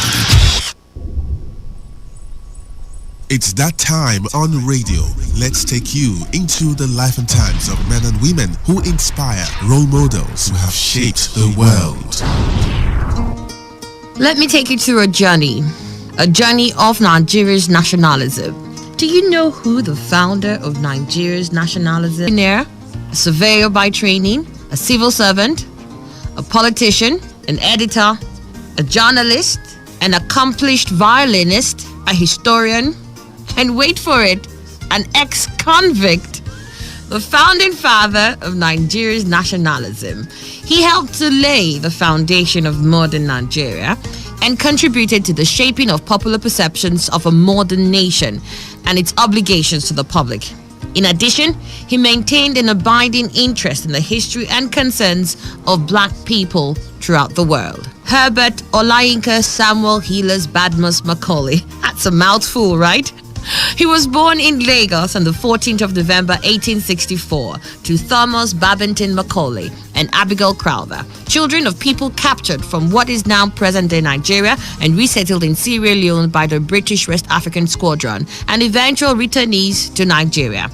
Thomas Babington Macaulay was one of the sons of Ojo Oraire, while Abigail Crowther was the daughter of Bishop Samuel Ajayi Crowther, a descendant of King Abiodun. Thomas Babington Macaulay was the founder of the first secondary school in Nigeria, the CMS Grammar School, Lagos, between 1869 and 1877. Macaulay attended Breadfruit School, Lagos, and Faji School, Lagos, for his elementary education from 1877 to October 1880. He attended CMS Grammar School, Lagos, for his secondary school after going to a Christian missionary school.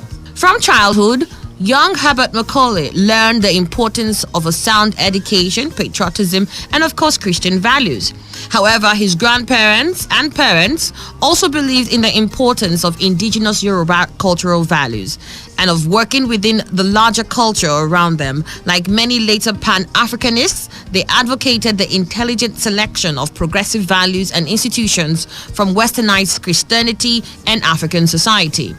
Coming from such a family, he must have experienced a lot of pressure to enter the clergy, but he rejected this career in favor of a more worldly career. He took a job as a clerk at the Lagos Department of Public Works in 1881. In July 1890, the government sent him abroad for further training under G.D. Bellamy of Plymouth. 3 years later, he qualified as a civil engineer, the first Nigerian in this profession. On his return to Lagos, the government made him a surveyor of Crown lands in Lagos. However, he soon became dissatisfied with the conditions of his employment. Like many of his African colleagues, he hated the two-tier system then existed in government service, whereby British civil servants enjoyed better conditions and much higher salaries than Africans.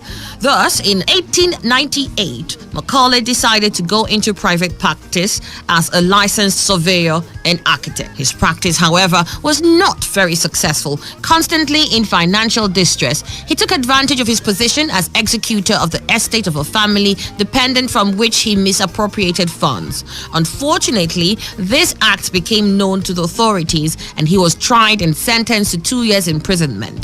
While many sympathized with him because of the extenuating circumstances of his large extended family, this event meant that he could never become a candidate for public office.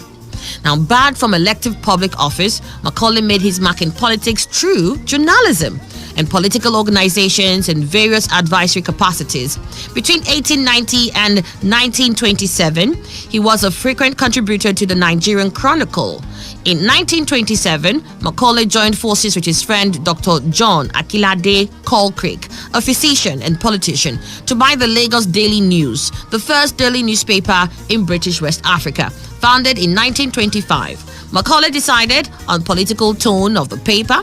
This provided his platform for his battles against the government and his African political opponents. During the 1920s, a period in Nigerian history associated with the beginning of political agitation for self-rule, Macaulay became a leading figure in the first generation of Nigerian nationalists. In 1921, Macaulay passionately led protests in Lagos over water rates, land issues, and mishandling of railway finances. In 1922, he helped a Lagos chief in his legal battle with the colonial government, who had forcefully taken some of his land for government purposes. The highest court in England heard the case and returned the land to the chief. This victory inspired Macaulay to establish in 1923 Nigeria's first political party, the Nigerian National Democratic Party, whose members were the first to sit in the Legislative Council. The NNDP was the first well-organized political party in Commonwealth West Africa. Its motto was Salus Populi Suprema Lex. The safety of the people is the greatest law. Its candidates won all the elective seats in the Nigerian legislature between 1923 and 1938. For fear that government might take action against him, Macaulay refused to hold any party office until 1930s. But in Lagos, there was no doubt that he was the driving force and real power behind the scenes. He maintained close ties with the first executive councils and was always present at NNDP public meetings. Further, he had extensive links with the masses of Lagosians through their traditional popular associations, particularly the Market Women Union and many vocational unions. He encouraged market women and elite women to take part in party activities, including speaking at its meetings. In 1931, relations with Macaulay and the British began to improve up to the point that the governor held conferences with Macaulay. In October 1938, the more radical Nigerian youth movement fought and won elections for the Lagos Town Councils, ending the dominance of Macaulay and his National Democratic Party.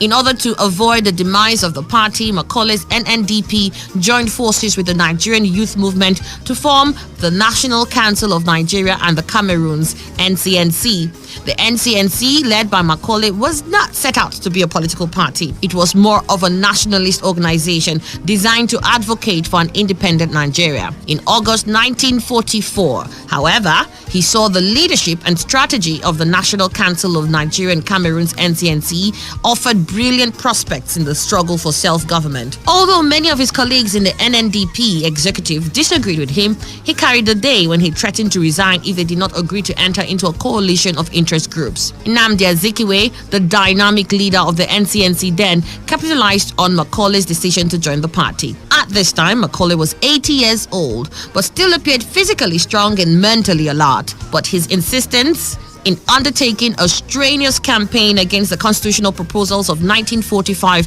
proposed by Governor Richards taxed his strength. While on the national tour, he suffered an acute attack of rheumatism and was forced to return to Lagos on 7th of May morning, and all the markets closed for 2 full days. The leadership of the NCNC went to Azikiwe, who later became the first president of Nigeria. Macaulay was buried at Ikoyi Cemetery in Lagos on 11th of May 1946. Nnamdi Azikiwe delivered a funeral oration at Macaulay's burial ceremony. As is customary among the Yoruba, when a distinguished leader dies at an advanced age, his funeral became the occasion for a prolonged celebration of a life well lived and public service well acclaimed. He was survived by 2 children, Sarah Abigail Ido Macaulay and Oliver Ogedengbe Macaulay.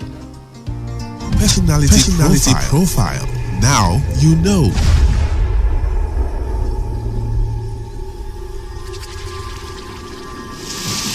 When the weather becomes strict and everything becomes unsteady, the only way to go is tune to Today 95.1 FM, and the world of information, entertainment, and education will be served as breakfast, lunch, and dinner. Welcome to the show. You're listening to today's quest. A newspaper review segment is what we've got. Now who says I can't bring the party to your house right now? Cause, even if it's raining, I still bring the heat right here. I am here for you, and I know you are here for me. It is surely the best 15 minutes of football you can find anywhere on radio. People.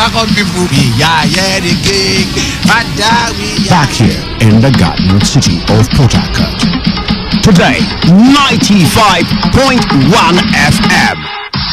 Nothing but the best. Nothing but the best.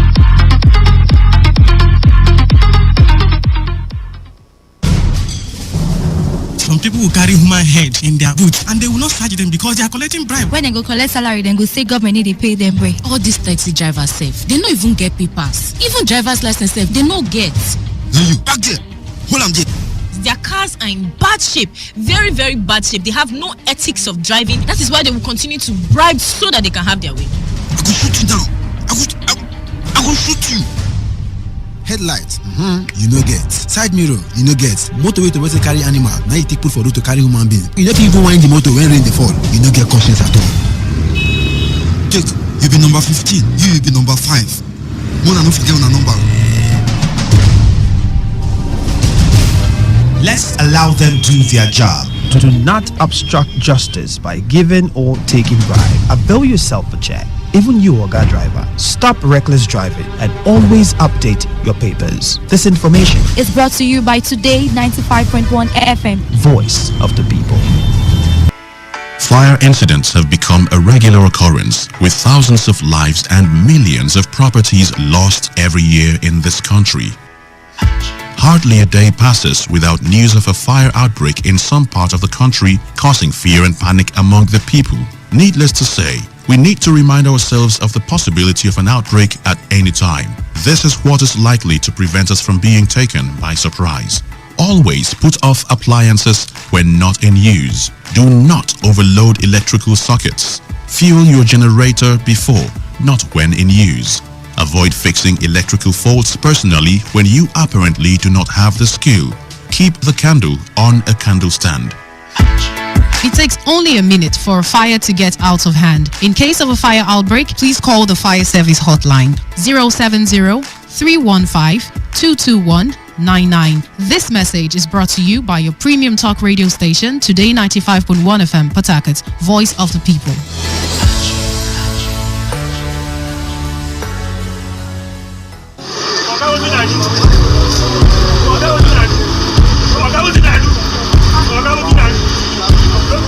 I am a proud Nigerian. I have been placed here by God for a time such as this.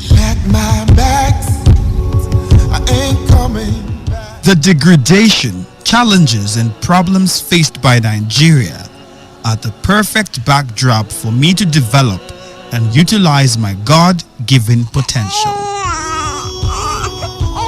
I will not complain. I will not criticize. Rather, I will use my skills, gifts, relationships, and experience to find long-lasting and revolutionary solutions to the many challenges confronting.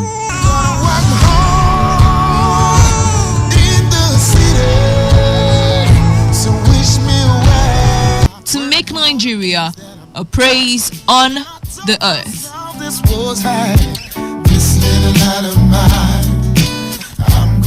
I will work to make Nigeria a praise on the earth. So help me God. Let me tell you how I got this far.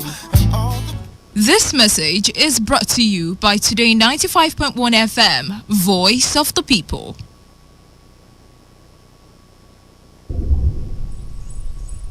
It's that time on radio.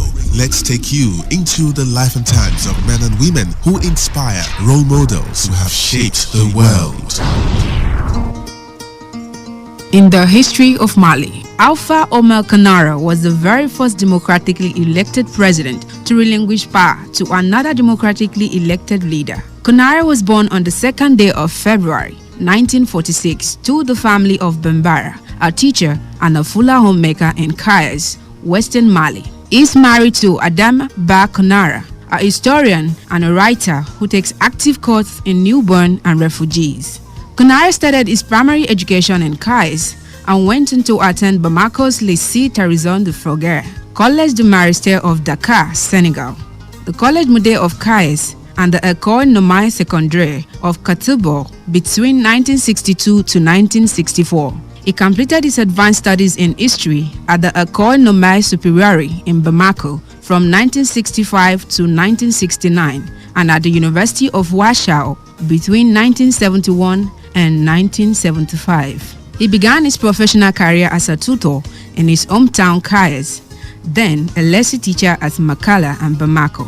In 1974, he did research at the Institut des Sciences Humaines de Mali. Then, from 1975 to 1978, he acted as aide of historic patrimony and ethnography at the Ministry of Youth, Sports, Arts and Culture. In 1980, he was named researcher at the Institut Supérieur de Formation and Research Appliquée (ISFRA) and professor at the History and Geography Department at the École Normale Supérieure of Bamako. In the course of his career, he headed several professional organizations, including the Association of Historians and Geographers of Mali, the West African Association of Archaeologists, and the Union of West African Researchers between 1981 and 1992. Konare served as a consultant for the United Nations Educational, Scientific and Cultural Organization (UNESCO) and the United Nations Development Programme (UNDP). Between 1989 and 1992, he was president of ICOM, that is the International Council of Museums. Konare got involved in politics as early as possible. At 20, he was elected the 1967 Secretary General of the Sudanese Union, an African Democratic Rally of the École Normale Supérieure of Bamako. Following the coup d'etat of General Moussa Traoré, he became an activist for the Marxists and Leninists, Clandestine Malian Party for Work. In 1978, he accepted a post in Moussa Traoré's government as Minister of Youth, Sports, Arts and Culture. Although he resigned in 1980, his term was marked by the formation of many Malian sports organizations. He founded and directed the Cultural Review Jemana in 1983 and as well as the Cultural Cooperative of the same name.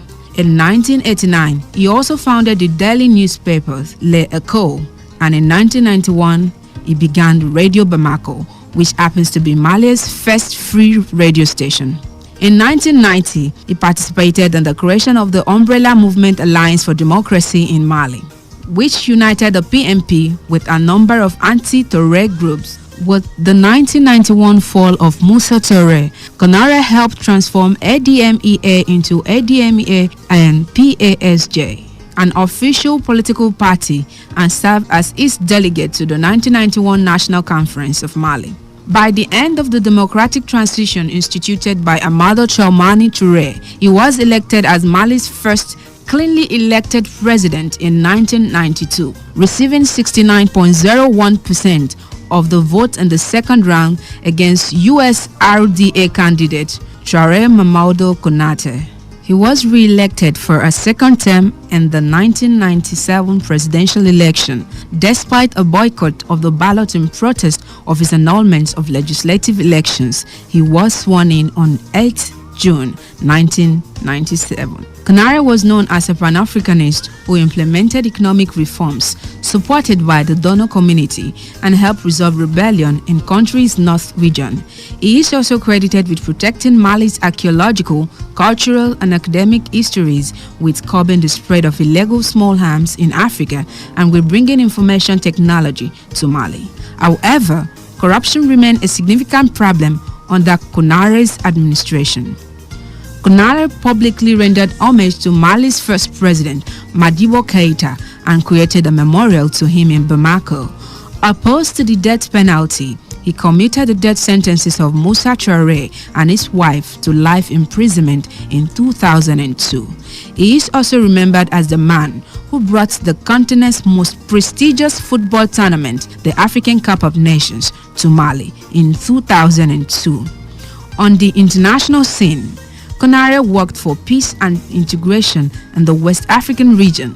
He served as president of the Economic Community of West African States, ECOWAS, in 1999 and of the West African Monetary Union, UEMOA, in 2000. Following the two presidential terms by the Malian constitution, Konaré left office in 2002 and was succeeded by Amadou Toumani Touré. Till date, Konaré is the only Malian president to leave office at the end of his term.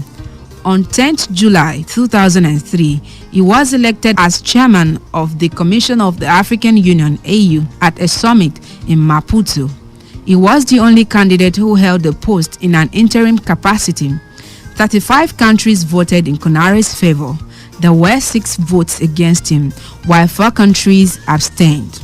Konaré raised the ire of civil society in Zimbabwe during a visit to Harare on 14th October 2006 in his capacity as chairperson of the AU Commission. He declined invitations to meet with representatives of non-governmental organizations to discuss the situation in Zimbabwe.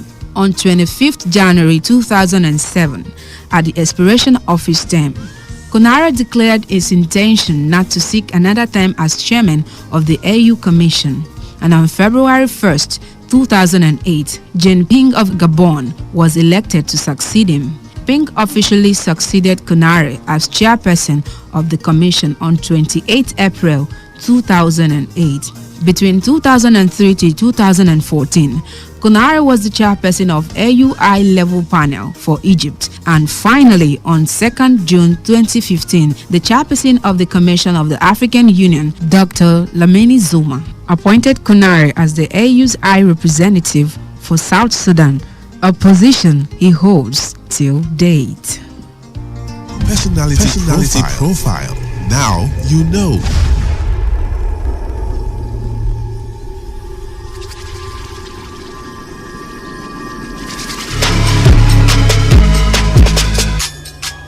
Every day on Today95.1 FM, there's always an opportunity to comment and air your views on our various programs. It's not just about us, it's about you, your opinion, and your voice. President, don't you think that it's time to step down, sir? Be part of the story, the gist, reactions, intrigues, and the news. President Neil Patrick Harris has called for greater regulation. Give us a feedback or join the conversation on Twitter at TodayFM951. Our Facebook address is Today95.1fm, or join us on the number 0701-933-9962. That's our WhatsApp application. Be informed, be educated, and have fun. We are Today 95.1 FM, voice of the people.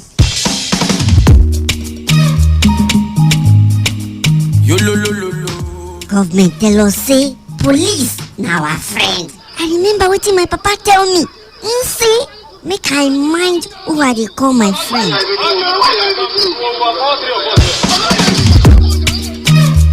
Young lady, you under arrest. Oga, for waiting now. What can I do? When you get to the station, you find out. Hey. Look, don't show, everybody don't drop out. I say I know they follow you go anywhere. Hey, you know they go anywhere. Go and ask about Officer Mark. You see, if I deal with you, nothing will happen. Nobody will question me. I will deal with you. Oga, leave my clothes now. Wait. You won't naked me. Oga. Do you have 200,000? 200,000 for what now? What can I do where you want to collect 200,000? If you get to the station, you pay more than that. 200k for waiting. I don't get that kind of money. I don't get that kind of money. Oga, remember, you were once like us before you got into force. You have brothers and sisters like us in this society. The law says protect lives and properties. But what do we see today? This life don't last forever. Please remember, we have just one life. Why can't we live for one another? Better if you just hold my hand. This message is brought to you from Today 95.1 FM, voice of the people.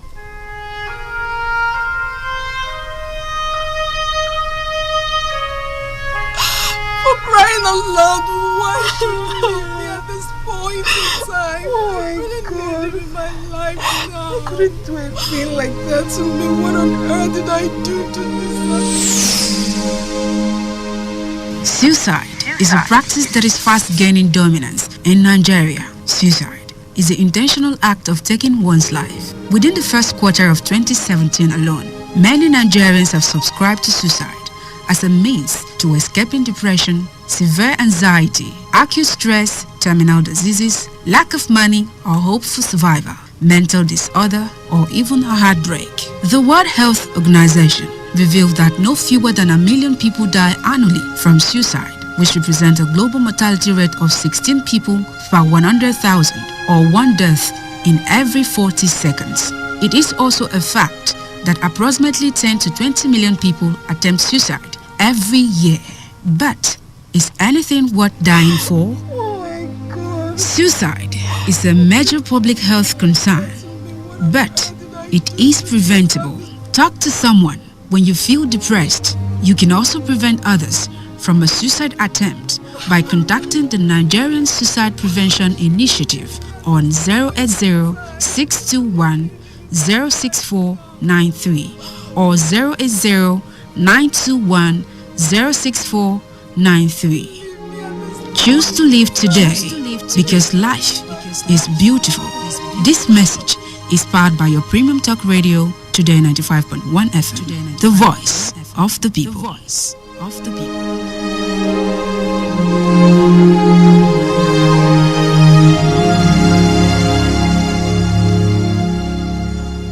Ladies and gentlemen, may I have your attention, please? This president's failed. It's about the future of this country. We're going to take it back. We're going to take it back. You asked us to vote you into that position so you can bring about that solution. So when you vote me, then you sleep.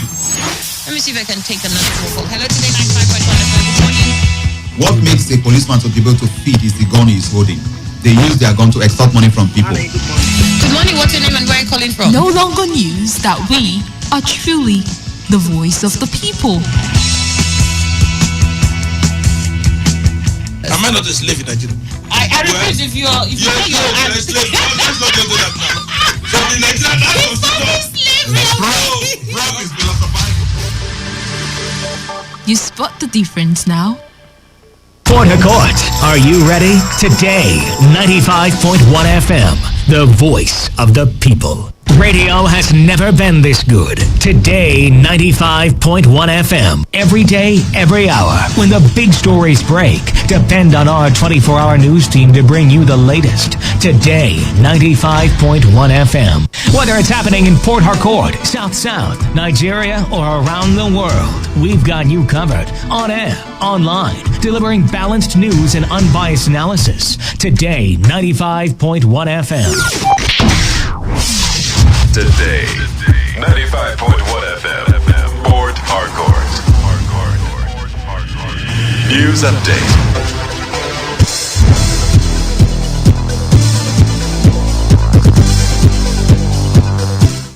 Hello and good afternoon. Here is the news update at 1 on Today 95.1 FM.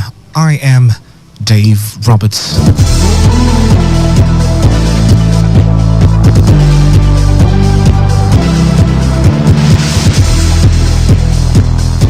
The federal government says Nigeria will require $1.9 trillion to 834 trillion naira to attain net zero by 2060 as part of its support to the global fight against climate change and the meeting of the country with the Energy Transition Plan. To kickstart the implementation of the plan, the federal government said Nigeria would raise an initial of $10 billion to support the package ahead of the COP27 holding in Egypt, adding that $23 billion investment opportunity had also been identified based on current in-country programs and projects that were directly related to the energy transition. The total assets under the contributory pension scheme lost nearly 2 billion naira in 1 month. This was contained in the National Pension Commission's latest report titled Unaudited Report on Pension Funds Industry Portfolio for the period ended 30 September 2022. The Institute of Chartered Accountants of Nigeria has recommended the need for the adoption of sustainability practices as a tool for achieving economic growth and development.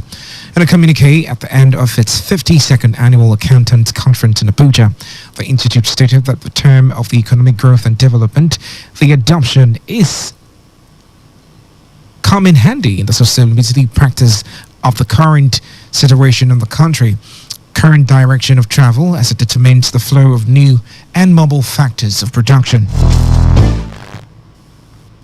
The communique recommended for the needs that the early adoption of the International Sustainability Report Standards is instrumental in unlocking the flow of capital into Nigeria for an effective transition to a sustainability-based economy. Also, delegates at the conference supported the growing call for the public sector entities in Nigeria to also include sustainability activities in their report, while considering that this inclusion was necessary. The communique urged the Financial Reporting Council of Nigeria to ensure that Nigeria is an early adopter of the ISRS by working closely with relevant stakeholders and International Sustainability Standards Board.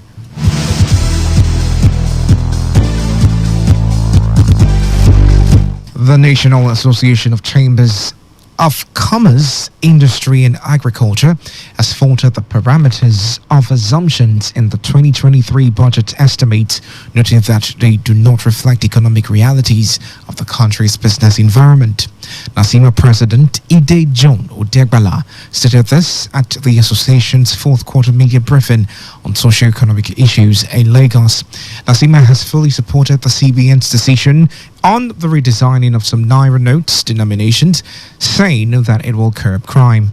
Odegbala, who said the move was long overdue, noted that bringing the estimated 2 trillion Naira cash, which is currently outside the banking system, back into the system will make more loans available to the manufacturers and give them room to access loans at cheaper rates.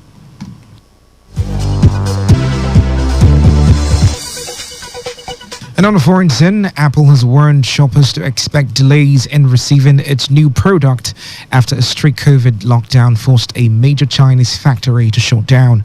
Officials locked down a district home to Foxconn's iPhone factory on the 2nd of November for 7 days. Apple's new statement comes as China reiterates its commitment to zero COVID.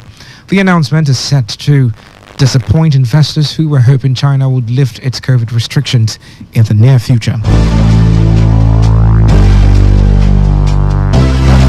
And finally, after Twitter Inc. laid off roughly half of its staff on Friday following Elon Musk's $44 billion acquisition, the company is now reaching out to dozens of employees who lost their jobs to return.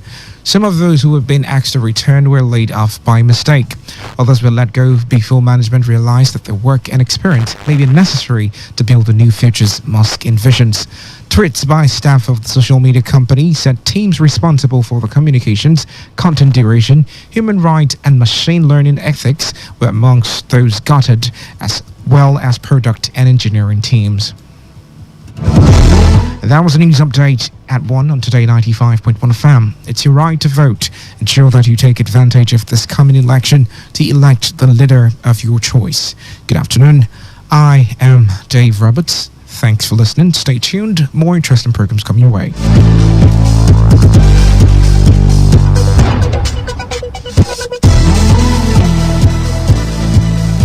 Today's news, today's entertainment, today's sports, today's issues. Today on Today 95.1 FM, Port Harcourt.